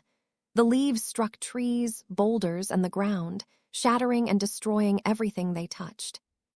The once vibrant forest was reduced to a barren wasteland in seconds. Adamant swung his staff violently, conjuring a concentrated gust of wind. The wind coalesced into a massive form, which hurtled toward Kettle like a bomb. Kettle evaded it with ease, leaping aside. The moment he landed, however, the wind bomb exploded right next to him. Shards of wind struck against Kettle's entire body, yet he simply laughed. Nature itself seemed to bend to Adamant's will. Unlike a spirit, which harmonized with nature to become one with it, Adamant was forcing nature to submit and obey his commands. This was magic, the quintessential part of a fantasy world. It was a force that could twist the very laws of the world. Kettle felt deeply moved. The Tower Master, watching from a distance, had a different thought entirely. Is he genuinely moved by the fact that his opponent keeps resurrecting, even after being killed? Kettle's expression clearly showed that he was deeply moved. He was undeniably impressed by the fact that his opponent could resurrect even after being killed. The Tower Master didn't even consider the idea that Kettle might be impressed with the magic itself. While mages were undoubtedly rare, they were far more common than an anomaly who could resurrect after death. It was hard to believe that someone as strong as Kettle would be impressed by mere magic. The Tower Master, observing the battle, thought to himself, he might look a bit different, but a barbarian is still a barbarian. A deafening rumble echoed through the air as the battle continued. Adamant cursed under his breath. This guy is a monster. The barbarian wasn't wielding mist, and he was countering Adamant's magic with nothing more than his sheer physical prowess. I thought the story of the barbarian catching the ore-infused sword with his teeth was just foolish delusions spread by ignorant knights. But I guess I was mistaken, Adamant thought. Kettle was withstanding the mist as though it was perfectly natural. The ground quaked under another explosion as Adamant stared in disbelief. And what is with that axe? How is it still intact after clashing with my magic? What kind of weapon is that? While Adamant was struggling to comprehend the situation, Kettle was also taken aback. I think you are stronger than swordmasters, Kettle muttered to himself. Adamant had described himself as barely at the threshold of transcendent capabilities, implying he wasn't particularly strong. Yet, from Kettle's perspective, Adamant's abilities as a mage far exceeded those of a swordmaster. Swordmaster Kine hadn't been able to react to Kettle's attacks, but Adamant not only reacted, but also managed to activate his magic in response. Even in terms of raw reaction speed, mages appeared superior to swordmasters. The ground erupted with another explosion. Dirt and debris flew in all directions, leaving a crater in the forest. The destructive power of the attack was enough to obliterate any ordinary person without a trace. Adamant unleashed such devastating spells one after another. The sheer ability to cast such destructive magic in rapid succession was an undeniable advantage. Kettle silently acknowledged that mages were stronger than swordmasters. In games, the developers usually implement a balance between melee and ranged classes, but this is reality. There is no requirement for balance between the two. So, mages are all-purpose powerhouses, Kettle said, noting their superior reaction speed, destructive power, and range. So, this is how fantasy truly operates, he thought, storing this information in his mind. The Tower Master, overhearing Kettle's musings, chuckled quietly to himself. That's not quite true. Mages were undoubtedly powerful, but their strength was contingent on their mana reserves. Adamant followed the school of polychromatic orb, which allowed him to control and manipulate nature within a given range. This particular school was known for its low mana consumption. Even so, Adamant should have run out of mana long ago with the way he was casting spells so recklessly. Reaction magic, despite its complexity, consumed an enormous amount of mana, enough that even a transcendent mage could typically manage it only once. Under normal circumstances, knights and mages would be evenly matched. Their battles were usually a matter of strategy rather than one being inherently superior to the other. Adamant, however, was anything but ordinary. So this is the potential of an anomaly, the Tower Master thought. Adamant's mana wasn't being depleted. Instead, it felt as though any mana he used was immediately restored. This ability allowed him to unleash an unending barrage of magic. Considering how other mages constantly struggled with mana limitations, Adamant's capacity was extraordinary. However, this advantage extended only so far. While his mana was essentially limitless, the level of magic he used was still bound by his ability. This level of magic won't be enough to defeat the barbarian, the Tower Master thought. Ice shards scattered as an explosion erupted once more. The sharp fragments struck Kettle, but he simply smiled. Impressive strength. Don't taunt me, Adamant thought, suppressing the urge to shout. No matter how many spells he cast or how much force they carried, the barbarian didn't sustain a single scratch. Kettle endured it all with nothing but his physical strength. If not for the abilities Adamant had gained as an anomaly, he would have been defeated long ago. What kind of monster is this barbarian? He thought. The level of magic Adamant was using wasn't sufficient. The spells he currently relied on were simple materialization, strong but not enough to harm Kettle. He needed a higher-level incantation spell. However, there was no time to chant. Even amidst the continuous barrage of spells, Kettle was gradually adapting to Adamant's attacks. He needed to buy time, but against an opponent who remained unharmed by magic, it was impossible to see how. The strain of the situation began to show. The number of spells he was casting gradually decreased. "Is this your limit?" Kettle murmured, raising his axe. Adamant hastily gathered mana. He thought about using teleportation, but he knew he could go back if killed, so teleporting back to safety held no meaning. His chaotic thoughts coalesced into a single spell. A sharp whine pierced the air as the magic activated. Kettle, on the verge of striking, paused mid-motion. "What's this?" Kettle muttered. 7 versions of Adamant appeared, standing throughout the forest. "This is new," Kettle said, extending his senses. With that, he observed that all 7 versions of Adamant were real humans. There was no discrepancy in their presence, weight, or the subtle energy they emitted. Is this also part of the anomaly's power? Kettle pondered, his movements halting momentarily. Adamant, observing Kettle's reaction, became visibly flustered. Why did he stop? The spell Adamant had cast was called Mirror Image, a magic that used mana and the forces of nature to create clones indistinguishable from the caster. However, these clones could not wield mist. If Kettle had used mist, He could have simply distinguished the original from the duplicates. Wait a moment, Adamant wondered. Realization struck him like lightning. The barbarian wasn't using any mist at all. No matter how monstrous his strength was, it remained purely physical. If that were the case, Adamant saw an opportunity. He began to create even more duplicates. What had started as 7 adamants grew to 50. As long as his mana reserves were sufficient, there was no limit to how many he could create. "Oh," Kettle remarked with interest as the new clones materialized. The clones moved in unison, all assuming a unified stance as if preparing for an attack. Kettle moved swiftly, leaping into the air. 3 of the clones lost their heads in one fluid motion, but just as quickly as they had been destroyed, new ones took their place. The 50 adamants grew to 60, then 70, all fixing their gaze on Kettle.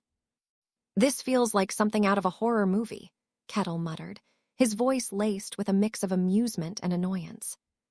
Adamant watched Kettle's reaction and felt certain of his advantage. The barbarian, incapable of using mist, could not differentiate between the clones and the original. "Now's my chance." Adamant activated another spell. Spears of ice shot toward Kettle, while the ground beneath his feet transformed into a swamp, trapping him in place. Adamant wasted no time and began chanting a powerful incantation. "Look upon the aimless winds that tremble without a will.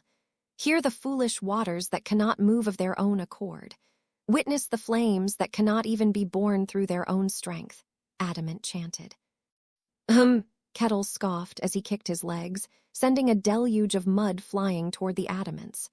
With his axe in hand, he charged forward, severing the heads of 5 more clones. Yet again, the same number of duplicates reformed immediately, continuing their chant in unison. "O foolish and ignorant ones, called by the name of nature," Adamants continued. Mana began to condense around Adamant. The energy was so overwhelming that even Kettle, who lacked the ability to sense mist, could feel it. The very fabric of the world seemed to tremble under the immense concentration of mana. This was no ordinary spell. The mist of the world itself was bending to Adamant's will. Sensing the gravity of the situation, Kettle stopped attacking the duplicates. He simply watched the unfolding spell, his gaze fixed on Adamant as if captivated. "I am your master, and I shall wield your power as my own," Adamant continued with the chant. The incantation finally came to an end. He raised his staff and swung it with authority. "Restricted dominion of nature." The spell activated. At first, nothing seemed to happen. The silence was so profound that it felt as if the spell had failed entirely. But that stillness lasted only a brief moment. The world began to shift. A gentle breeze gathered in one place, coalescing into a single point. As it spun and accelerated, the breeze transformed into a small storm. The slight tremor in the ground rippled outward, amplifying itself into a powerful quake. Dewdrops collected from the edges of leaves, merging into a massive tidal wave. The storm, earthquake, and tidal wave converged upon the small forest simultaneously. Trees splintered into shards, and the earth fractured beneath the onslaught. The violent wind made it impossible to keep one's eyes open, and the chaotic wave distorted visibly. Tiny forces, ever present in nature, fused with mist to create an overwhelming phenomenon. This was magic only a mage who had reached the peak of mastery, one capable of commanding the very essence of mist, could wield. This was called the restricted dominion of nature, a signature spell of the school of polychromatic orb. "Ha ha ha ha!" Adamant erupted into manic laughter. His voice boomed, drunk with euphoria. Nature itself was at his command. The exhilaration and sense of omnipotence coursed through his entire being. "I have to admit that you were a strong opponent, barbarian, but in the end, you are nothing more than an ignorant brute who cannot comprehend mist." Adamant sneered with contempt. It was impossible for someone who was incapable of grasping the essence of mist to defeat someone who could. That was an absolute truth. Adamant twisted his lips into a smirk. Fall and perish before this great power. Kettle said nothing. He simply stood there, staring in a trance at the forces manifesting before him. This was a natural disaster. These were forces beyond human control, unavoidable, untamable, and impossible to replicate. They weren't called acts of God for nothing. Even in the most advanced modern world, humanity could only anticipate and prepare for such phenomena, never hope to control them. Yet here was a disaster, artificially created, aimed directly at him, moving according to a single individual's will. So this is magic, Kettle thought. He had witnessed many forms of mist in this world, but nothing had moved him as profoundly as this. For a moment, he felt as if he might shed tears of awe. Magnificent, Kettle muttered. Adamant had truly shown him an extraordinary display of magic. The sight was enough to make Kettle instinctively tense his muscles in anticipation. He tightened his entire body. Slowly, he raised one foot. Ha! The tower master's expression shifted, his instincts screaming danger. The motion of raising one's foot was so simple that even a 3-year-old could do it. Compared to the sheer scale of the magic before them, it was a seemingly insignificant action. However, somehow, it felt threatening. The tower master's senses screamed in warning. Acting on reflex, he erected a magical barrier. Kettle's raised foot stomped the ground. In an instant, the trembling earth shattered. The ground split apart from where Kettle stood, a massive fissure ripping through it. The violent tremors that had shaken the land vanished, consumed by the overwhelming force of his stomp. An earthquake was quelled by the movement of a single human foot. Kettle pressed further into the ground, driving his body forward with explosive force. He charged toward Adamant. The small storm swirling before him disintegrated upon contact with Kettle, the shockwaves rippling outward. Leaves from the forest were torn apart and scattered through the air in chaotic bursts. Kettle clenched his fist, gathering immense strength. Then he struck the tidal wave. The tidal wave surged toward him, but the moment his fist struck it, the massive accumulation of water exploded into countless droplets. The devastating force capable of consuming the land dissolved into harmless mist. What? Adamant's eyes widened in disbelief. The catastrophic phenomenon he had created was completely shattered by the actions of a single human. How is this possible? Adamant thought. He tried to comprehend what had just happened, but there was no time. Kettle repositioned himself, his movements deliberate. He charged forward once more, his body slamming into Adamant with overwhelming force. The storm, earthquake, and tidal wave that had ravaged the surroundings had completely subsided. What remained was merely the aftermath of destruction. The tower master deactivated his magical barrier, letting out a bitter chuckle. The power of mist varied depending on how deeply one had delved into their understanding.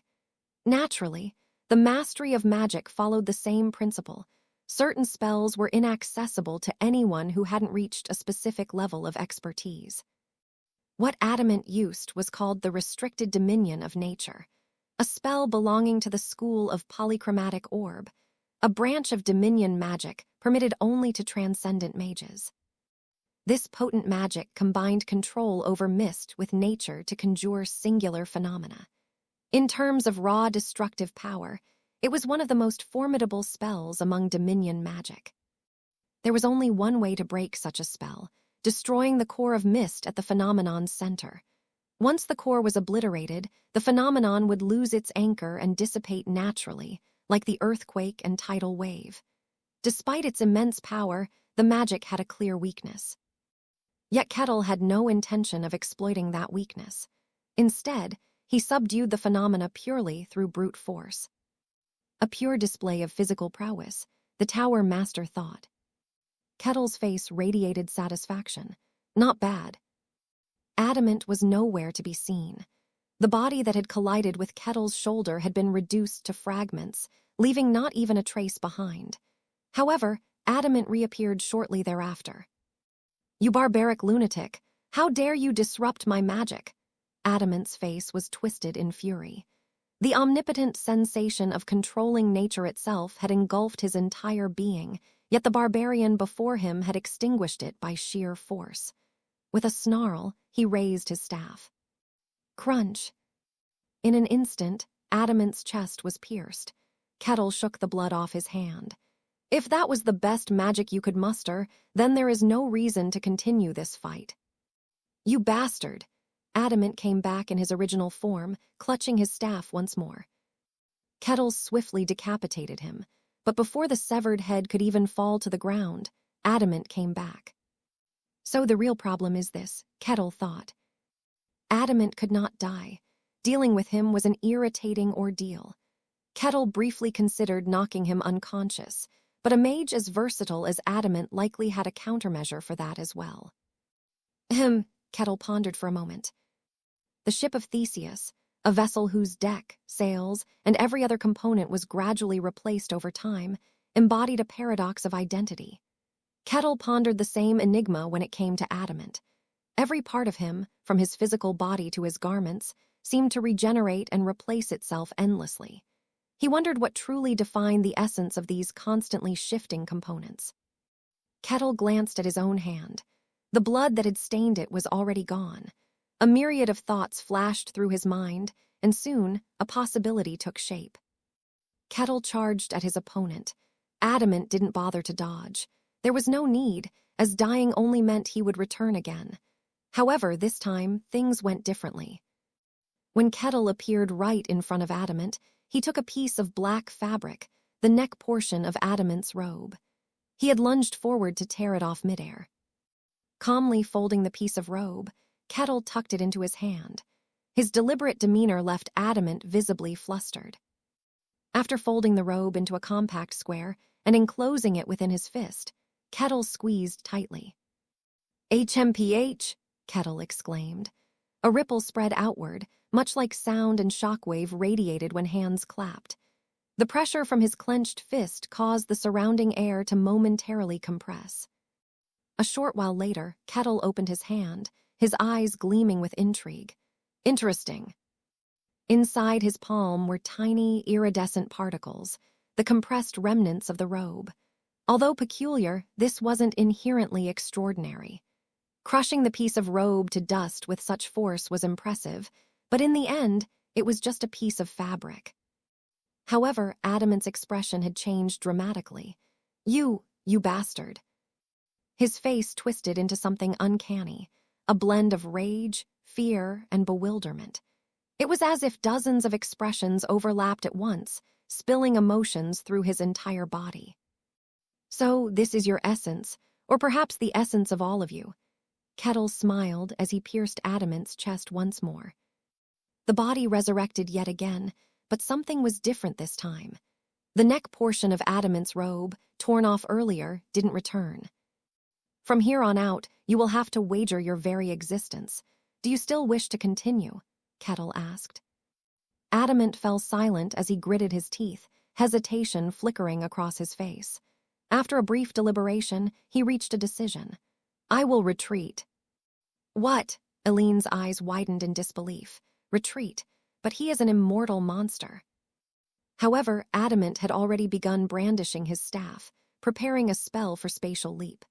Before vanishing, he cast one final glance at Eileen. "You're a stubborn princess. Do as you please. There will be no more interlopers standing in your way. Go ahead and pursue whatever you wish," Adamant said. As the spell completed, he spoke as if foretelling her fate. "But in the end, you will return. You will see for yourself. We're the only allies you have left." With those words, Adamant disappeared, leaving a heavy silence in his wake. As Adamant had said, there were no more obstacles. The group pressed forward, with Eileen and Aaron remaining silent. Before long, they reached a point where the border came into view. It was then that Patrick spoke up. "This is where I will part ways. It's another kingdom. After all, entering it feels a bit too much for me." "Ah, I see. My apologies for dragging you along this far," Kettle replied. In truth, it had practically been Kettle forcing him to come. Patrick shook his head. "No need to apologize. I was prepared for it from the start. Traveling together was more than enough. I have experienced all sorts of things thanks to you." "I'm glad to hear that. Are you planning to head back to your estate? Yes, I think that's what I will do. Then take this food with you. It should be enough for the journey. Thank you. Patrick packed the provisions and began to take his leave. Kettle saw him off. I hope we meet again. We probably will in the near future. Patrick's tone carried a strange nuance. After he departed, the group resumed their march. The border that had been a distant sight now drew steadily closer. At last, they reached the front of the border. The soldiers guarding it tensed, gripping their spears and leveling them with wary expressions. Hey, barbarian, this is the border of the Denayan kingdom. Step back. I am a mercenary. I can verify my identity if needed, Kettle replied. Don't spout nonsense. Leave. If you do not back off, we will attack. As expected, Kettle said while scratching his cheek. No kingdom would readily welcome an unidentified outsider crossing its border. If he had been alone, it would have likely required a series of procedures, just like in the Barkan estate. However, this time he wasn't alone. Kettle stepped aside and looked at Aline. Hey, it's your turn, Aline. All right, Aline stepped forward slowly. The sudden appearance of a young woman startled the soldiers, who instinctively took a step back. Who are you? One of the soldiers asked. I am Aline Mavrock, first princess of the Ludian kingdom. Her voice carried a solemn weight as she continued. I have come to meet King Barbosa Denayan of the Denayan kingdom. The soldiers did not believe Aline's words. Kettle didn't blame them, as no one would believe someone claiming to be a princess, arriving in tattered, dust-covered robes without escorts from her own kingdom and accompanied by a barbarian. However, she had proof. Aline produced a jeweled necklace bearing the royal insignia, a symbol granted exclusively to the royal family to Ludian. Moreover, among the border officials summoned to confirm her identity, a few recognized her face. After a series of verifications and procedures, her claim as Aline Mavrock, the first princess of the Ludian kingdom, was confirmed.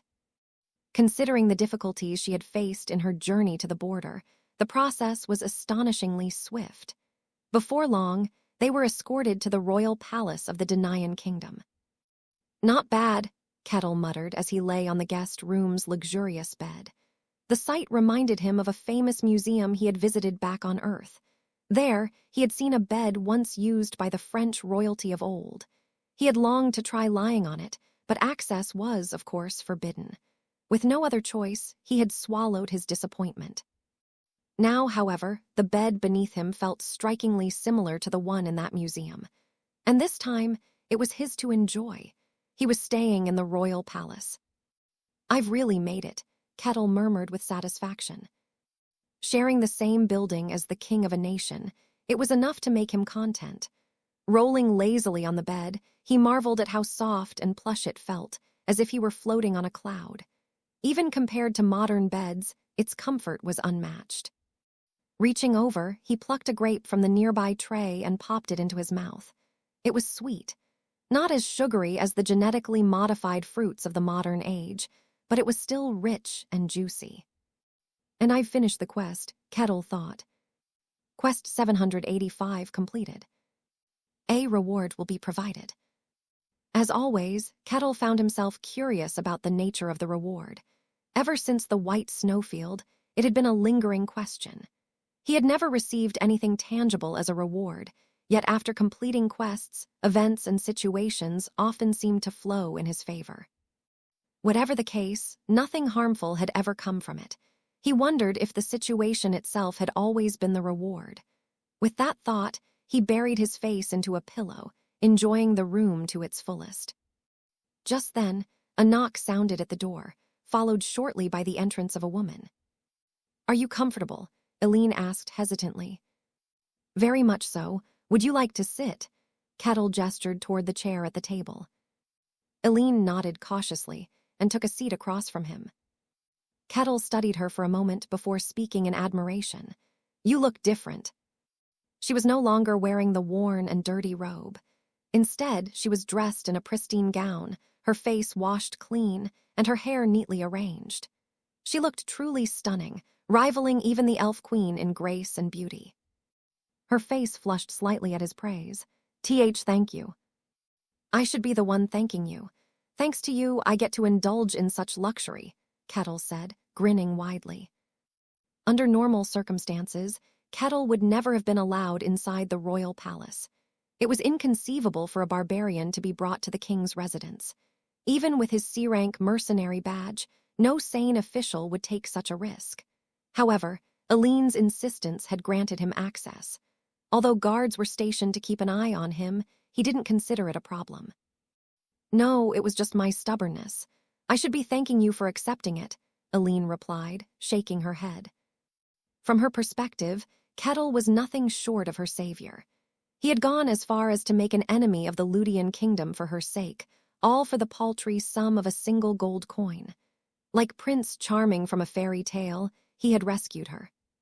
For a moment, her expression softened in a daze, but that warmth quickly faded, replaced by a melancholic gloom. She lowered her head with a heavy sigh. Kettle broke the silence. How did it go? It's been decided. Tomorrow I will have an audience with King Barbossa. Everything will be resolved then. Maybe, or maybe it won't, Kettle said. That's possible too, she admitted. Aline looked directly at Kettle. You're aware of what happened to my kingdom, aren't you? I've got some ideas, Kettle replied calmly. Could you tell me, what has my kingdom and what have I become? Her voice trembled slightly. Kettle nodded solemnly. Let me show you first. Kettle opened his pouch and retrieved shimmering, rainbow-colored particles. Aline tilted her head in confusion. What's this? This is the essence of what has replaced you. What? Aline's eyes widened as she hastily focused on the iridescent particles. I've never seen anything like this. I forcibly compressed it into this form. Originally, it would have been much smaller, probably too minuscule to be visible to the naked eye, Kettle explained. These particles were small enough to replace cells. Kettle was aware of something similar. The mysterious entities that had overtaken the Ludian kingdom were incredibly tiny. I'm not sure if Aline will grasp the concept of how tiny this is, Kettle thought. Substances so small they were imperceptible to the human eye were not a familiar concept in this pre-microscope era. History recorded numerous futile attempts to understand the transmission of diseases like bacteria. Kettle worried that Aline might not grasp the idea. To his surprise, she nodded as if she understood. I think I understand, she said. Oh, you're quick to comprehend, Kettle remarked. Well, mana and aura are invisible, but when concentrated, they become detectable to the naked eye. I suppose it's similar to that, right? Yes, that's one way to put it. Kettle realized that in this world, the mist was an established reality. Even though mana and aura were invisible, they were tangible forces that people were aware of. This was why Aline could grasp the concept so easily. This truly is a fantasy world, Kettle thought. That subtle yet significant difference between this fantasy world and Earth moved Kettle slightly. While he reflected on this, Aline's face twisted as a sudden thought struck her. Wait a moment, then does that mean You, as you exist, have been entirely replaced by these minuscule particles, Kettle stated, gesturing from head to toe. From her heart to her brain, from her bones to her blood, every single part of her body had been substituted with something unseen. A shiver ran down her spine. She wrapped her arms around herself, her nails digging into her skin. You need to calm down, Kettle soothed, patting her gently. Aline took a few deep breaths until her breathing steadied. I'm sorry. I understand. It's not exactly a pleasant thought. But aren't those rainbow particles dangerous? She asked hesitantly. They're fine. At the moment, they seem to be in a dormant state. Kettle had created the rainbow particles by tearing off a piece of Adamant's robe and compressing it with tremendous force, creating a vacuum-tight seal that not even air could penetrate. The fact that these minuscule particles had become visible meant that their essence was already broken. Then what about not fearing death? Aline asked. I think it's because the concept of lifespan does not exist for them. I'm not sure how they replenish energy, but they wouldn't die naturally. That's likely why those replaced by them have lost the concept of death, Kettle explained. What? Eileen's face betrayed her confusion. Kettle clarified further. To simplify, let's call them nanos. Each nano is an independent entity. Instead of being a single, complete organism, countless independent nanos come together to form the shape of a human. Cutting off a head or removing a heart wouldn't kill them. Just as slicing through a lake only caused ripples while the water itself remained, the nanos couldn't be destroyed. Death had no meaning to them, so they neither needed to comprehend nor remember it. For that reason, the concept of death had been lost to them. Immortality, Eileen murmured.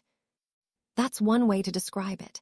As independent entities, even if they were shattered, broken, or sliced apart, they can simply return to their original form. Kettle recalled cutting down numerous knights. Their flesh and blood had coated his axe, yet after the battle, the weapon appeared pristine as if it hadn't been used at all. The nanos had returned to maintain the knight's original form. They're too small to see, so they can't be destroyed by simple axe strikes, Kettle added. Wait, something doesn't add up, Eileen said, touching her hair as if recalling something. My hair still grows.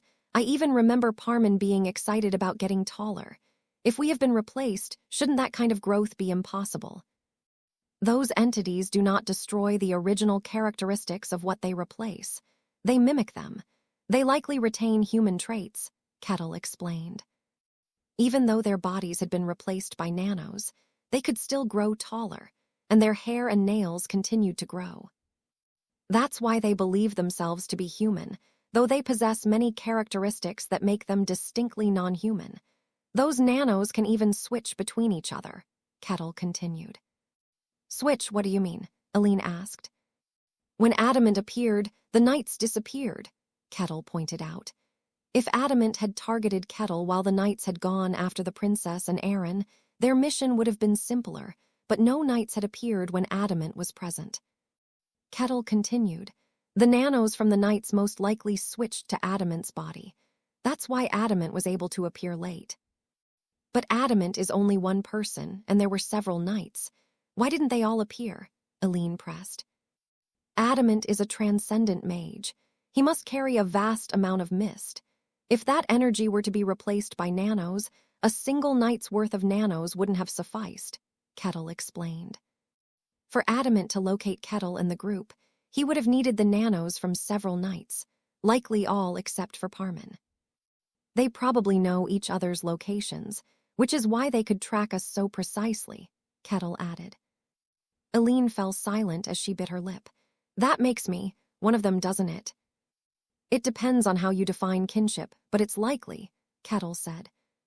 But I fear death, Eileen continued. If I've been replaced by nanos, shouldn't I be incapable of understanding death? That's true, Kettle replied. It was indeed strange. A faint glimmer of hope appeared on Eileen's face, but Kettle interrupted her thoughts. From here on, this is purely my speculation, he said. Those entities imitate humans. They replace you but retain your values, personality, and thoughts. I suspect you and Aaron were replaced quite late in the process. How do you know that? She asked. Because the two of you became aware of the anomaly and feared turning into what they are. They had dreaded becoming monsters who didn't fear death. Aaron and Eileen prayed not to end up like those entities. Parman said that because you didn't want it, it probably wouldn't happen to you, Kettle said. That means, Eileen's expression hardened. The reason you fear death is because you're even more terrified of losing that fear. And so, even after being replaced by nanos, Eileen continued to fear death. Her gaze wavered as she processed this. You like eating, don't you? Kettle continued. I imagine you were quite afraid of gaining weight from overeating. And Aaron, he must have feared his body deteriorating from the incurable illness. As a result, Eileen, no matter how much she ate, never gained weight. Aaron, too, no longer suffered from his disease. Wait a minute, that's... Eileen's face contorted in distress. Because she feared losing the concept of death, the nanos allowed her to retain that fear. Because she dreaded weight gain, her body was made to remain unchanged regardless of her diet. Because Aaron feared his incurable illness, his condition was healed. This was something humans had dreamed of since the beginning of time. The philosopher's stone. The phrase flashed through Aline's mind. Nanos operate according to the thoughts, values, and desires of those they replace, Kettle explained. That's why they believe themselves to be human. Having replaced humans, the nanos adhered to human ideals. The reason Parman remained trapped was simple. He believed he couldn't escape his restraints. If an inanimate object, such as a piece of armor, a staff, or a sword, were replaced instead, the nanos would dutifully fulfill that role. This was the essence of the anomaly that had consumed the Ludian kingdom, as Kettle had deduced. Ha! Eileen let out a dry, hollow laugh as she closed her eyes. It was the worst possible outcome. The destruction of her kingdom might not have been the work of some malicious individual, but instead a soulless tool. Kettle observed her silently before speaking again. If it's too much for you, you can stop. No, Eileen said firmly, biting her lip. Please continue. You were replaced by nanos. Yet you grow. You function properly as a human, Kettle said. Yes, Eileen replied, though her face showed she didn't fully understand the implication of his words. Moments later, her expression froze. Kettles continued to talk, his tone serious. If you've been replaced, can you truly bear children? And if you can, will that child be human, or will it be something made of nanos? Eileen sat in silence for a long time before she stood and left without saying a word. Kettle did not stop her. She had fought desperately to reach this place, driven by a desire for revenge, only to find despair waiting for her instead. It was no wonder her mind struggled to withstand it. Is it self-awareness? Kettle thought. He had said that nanos lacked self-awareness, but he wasn't entirely sure. He had torn off a piece of Adamant's robe and compressed it tightly. From the nanos' perspective, what he had just destroyed was as good as dead. In that fleeting moment, Kettle felt an overwhelming surge of emotions emanating from Adamant. The emotions didn't come solely from Adamant himself, but also from the robe and staff he carried. These emotions were deep and complex, far beyond mere instincts. But without any certainty, Kettle decided not to voice his thoughts. Offering false hope would be worse than none at all. How peculiar, he thought. Someone so small that it could replace even cells had consumed the Ludian kingdom entirely. Is it from the demon realm?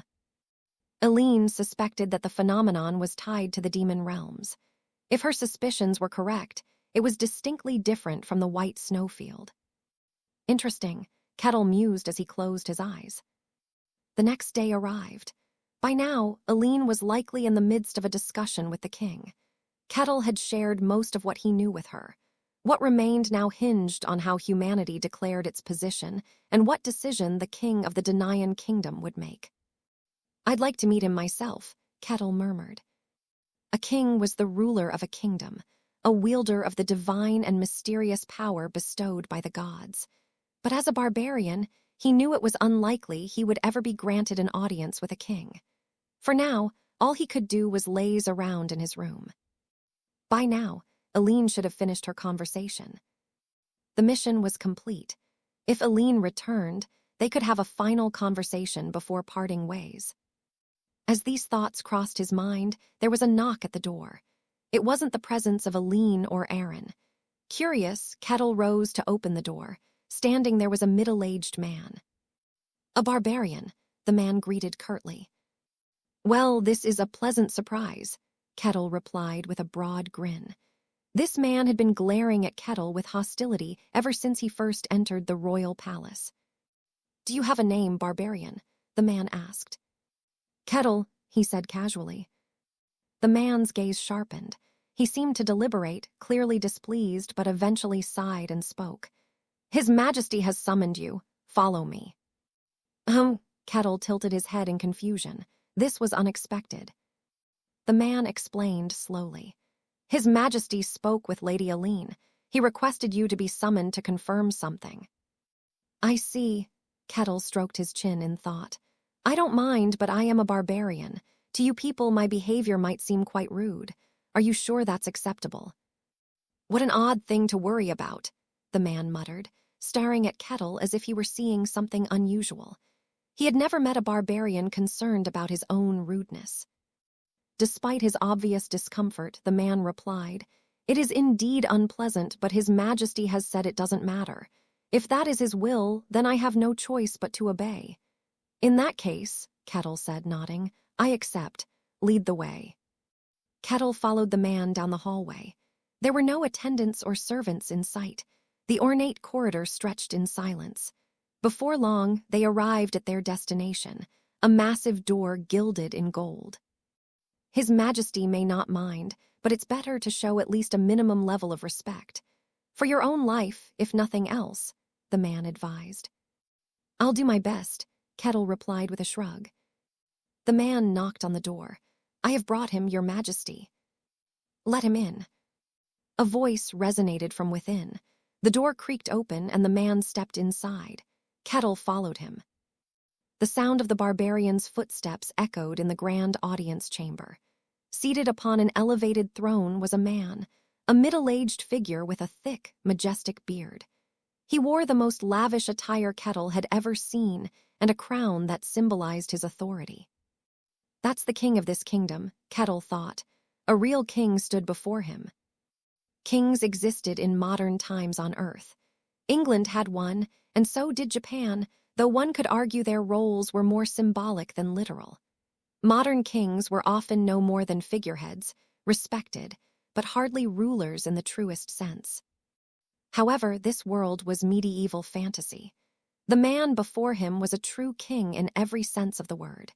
He wielded absolute power, ruling over every inch of the Denaian kingdom. He was the master of the nation. Not just that, he was a mythical figure, bestowed by the gods with the authority to distinguish between humans and non-humans. And now, Kettle stood face to face with him. Though he didn't feel an overwhelming pressure or immense power, he found himself relishing the situation. Kettle was holding himself back to maintain decorum. Otherwise, he might have stomped his feet in excitement. Kettle gazed at the king with a steady expression, but his lingering stare seemed to irk the man standing behind the king. "Bow your head, barbarian," the king's advisor growled softly. "You stand before the king of this land." A sudden surge of force exploded outward, pressing heavily against Kettle. For an ordinary person, the sheer pressure would have been enough to stop their heart. However, Kettle just brushed it off. "You're not wrong, but," Kettle said casually. The ease with which he dismissed the tension made the man's eyebrows twitch in frustration. "Unfortunately, he is not my king," Kettle added. The man before him was Barbossa, the king of Denaian. However, Kettle was not a citizen of the Denaian kingdom. In fact, as long as he bore the name Kettle, he was a subject of no one. "Apologies, but I am not in a position to bow my head," Kettle said. "Then you must be a king somewhere," Barbossa remarked. "No, but I do have people who would get quite upset if I did," Kettle replied with a shrug. "Still, I can show respect to a great king." Placing a hand over his chest, Kettle bowed slightly at the waist. "It is an honor to meet you, Barbossa Denaian, king of the Denaian kingdom. I am Kettle, a simple barbarian." Kettle's gesture was remarkably polite and composed. It conveyed respect without appearing servile or degrading. Barbossa's face showed a flicker of surprise. Even the man glaring at Kettle from behind the throne hesitated. Meanwhile, Kettle celebrated inwardly. Yes. Kettle had fantasized many times about standing confidently before a king and offering a dignified greeting. Memories of fictional works he had once seen flashed through his mind. He felt an almost overwhelming joy. However, he kept it in check. After all, none of those fictional heroes had ever burst out laughing in such situations. Holding back his grin, Kettle straightened his posture. "Remarkable.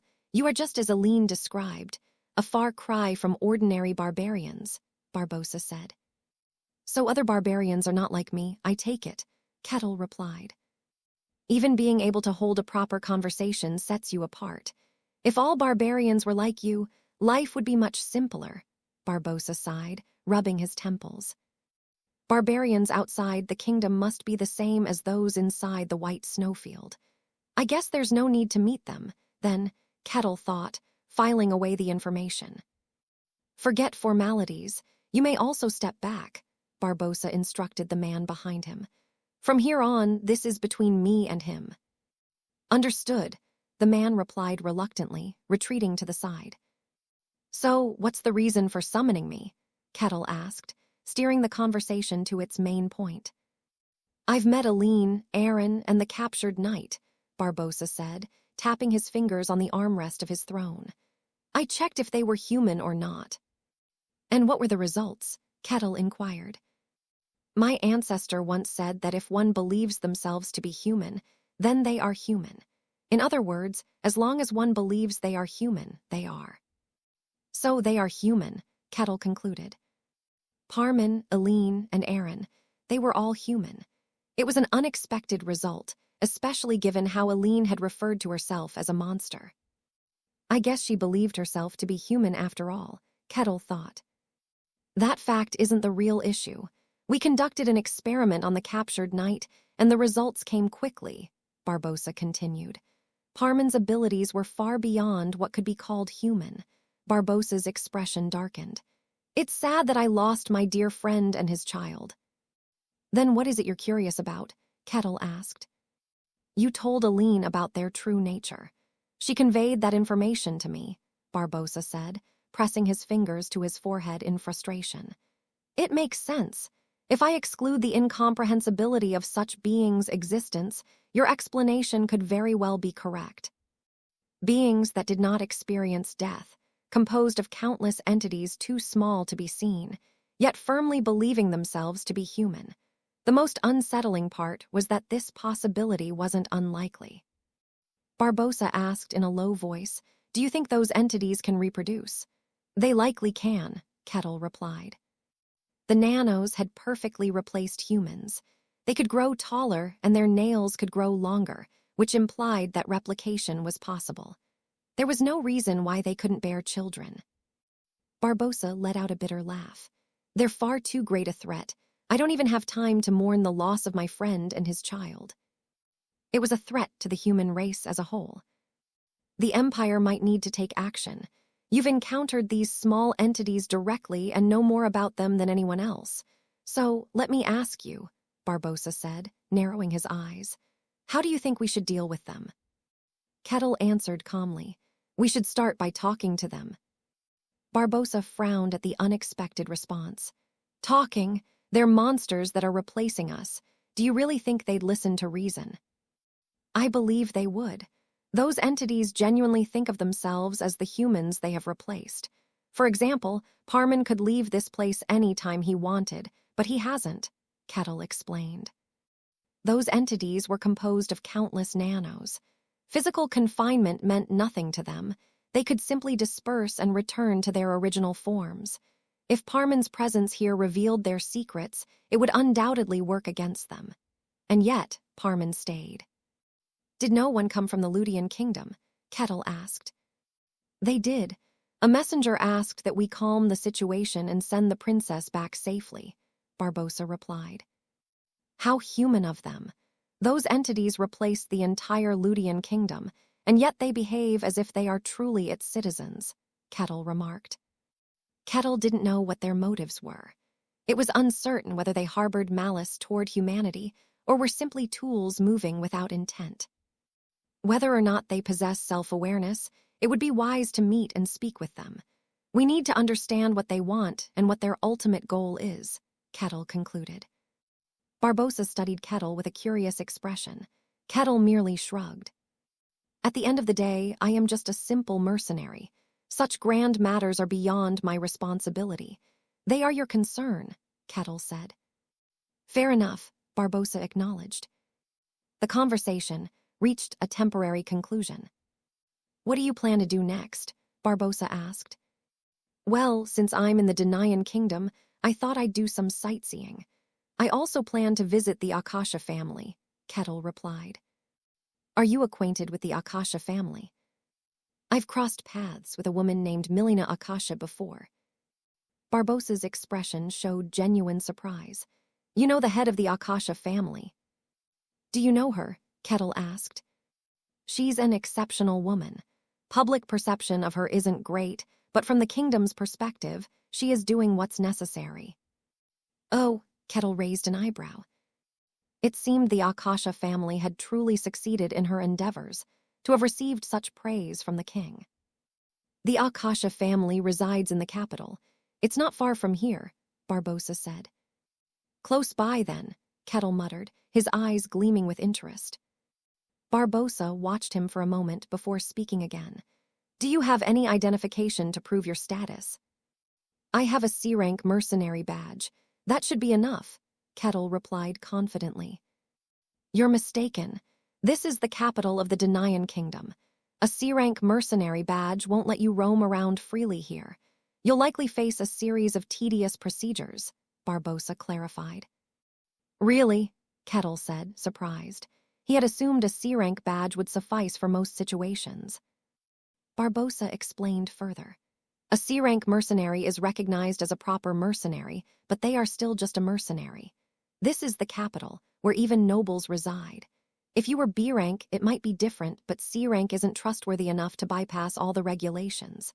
Naturally, you need to go through inspections and approvals. In a powerful kingdom like ours, this is even more stringent. It's not uncommon for someone to be held up for months. This isn't unique to our kingdom. Most capitals in other kingdoms require inspections and approvals for C-rank mercenaries. I see, Kettle said. While he found the fantasy world's procedures intriguing, the thought of being tied up for months didn't appeal to him. It seemed movement was more restricted than he had anticipated. Barbossa watched Kettle's troubled expression and spoke again. You're planning to travel the world, aren't you? Most likely, Kettle admitted. In that case, I will prepare a token of identification for you. Kettle raised an eyebrow. You brought Aline here to us, Barbossa said matter-of-factly. Even if she's changed now, she is still the child of my friend. Consider this a gesture of gratitude. Barbossa gestured toward the knight standing behind him. Though the knight hesitated for a moment, his face conflicted, he eventually bowed and left the room. This token will serve as proof of your identity. Aside from special places like the imperial capital or holy sites of religious orders, you will be able to pass with only simple verification. I'll have it prepared, Barbossa explained. Oh, Kettle exclaimed, genuinely touched. Meeting a king had been an exciting prospect, but Kettle hadn't expected the conversation to go this well. After all, he was a barbarian and an outsider in their eyes. Kettle was treated so kindly and thoughtfully. Barbossa was far removed from the stereotypical image of a cruel and greedy king. There's one request I have, Barbossa said. If this matter requires action in the future, I may ask for your cooperation. I will provide satisfactory compensation in return, so I hope you will agree. I'd be grateful for the opportunity. You have my thanks, Kettle replied with a broad smile. Kettle had left. Barbossa remained seated on his throne, staring silently at the closed door. After a moment, he spoke. Is this sufficient? Yes, well done, child, a low voice replied. A skeletal figure appeared before him. It is rare for you to comply with such a sudden request. I am grateful. Do you think I'd refuse the Tower Master's request and risk facing the consequences? Barbossa said with a sigh. Consequences? Nonsense. There would be no such thing, just my heartbreak, the Tower Master replied softly. And that wouldn't count as a consequence. Oh, don't be so prickly. You were such an adorable child, but look at you now, so difficult to talk to. Barbossa sighed deeply. He had known the Tower Master since childhood, or more accurately, the Tower Master had taken an interest in him and sought him out. Many envied Barbossa for his connection with the Tower Master, but in truth, he often wished someone would take the old monster off his hands. I see that you're personally intervening in this matter. Does that mean the rumors are true? Barbossa asked cautiously. Yes, the world is twisting, the Tower Master replied. I was aware of the distortions, but I thought they were mere rumors. They're no longer rumors, the Tower Master confirmed with a chuckle. Those entities we've encountered, they're likely the beginning of the distortion. Tell me, child, have you heard of the Forest of Nothingness? I have, Barbossa replied. The Forest of Nothingness appeared to be an ordinary forest, but anyone who entered it would never return.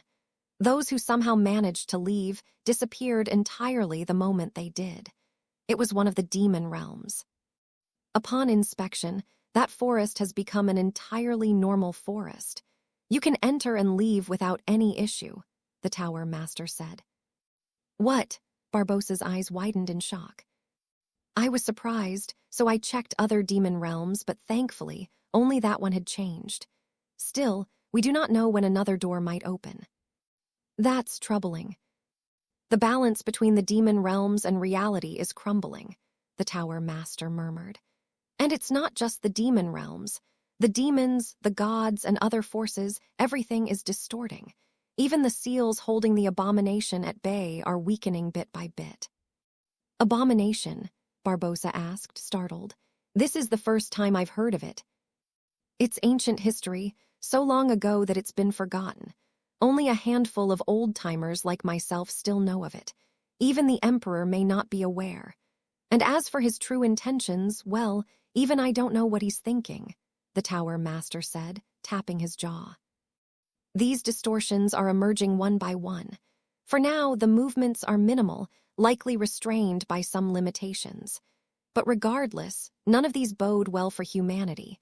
We must prepare, the Tower Master added. Is Kettle part of those preparations?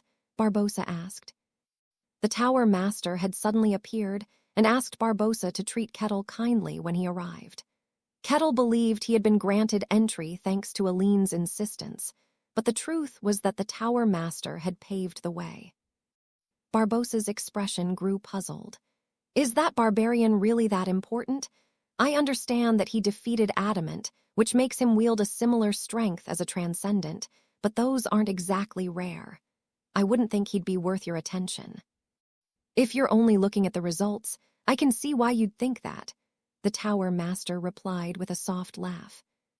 Only those who had witnessed Kettle's true nature firsthand could understand his significance. Instead of explaining, the Tower Master changed the subject. What do you think of that barbarian? He is definitely unusual, alien even, Barbossa said, frowning. The idea of conversing with the anomaly that was capable of replacing humanity was not one a normal human would entertain. Initially, Barbossa had thought Kettle was simply a clever and rational barbarian, but the more he spoke with him, the more he realized something felt fundamentally different. Kettle did not share the same values or perspective as he did. Yet, according to the Declaration, he is human, Barbossa said. The Declaration of Humanity, an ability exclusive to the royal bloodline of Denayan, was used to determine if someone was human. However, there was one hidden truth about it. It wasn't actually necessary. The royal bloodline could tell at a glance whether someone was human or not. Kettle had been declared human. Human, huh? Whatever the truth may be, it seems he believes himself to be human. That's fortunate, at least, the Tower Master said. What exactly is he? Barbossa asked cautiously. He is someone who has been touched by the distortions. Distortions, Barbossa froze, his face turning pale as he processed the implications. The Tower Master chuckled. The world is twisting, child, and the anomalies will spill out into our world. At the very least, there's no harm in staying on good terms with an anomaly that harbors goodwill toward humanity.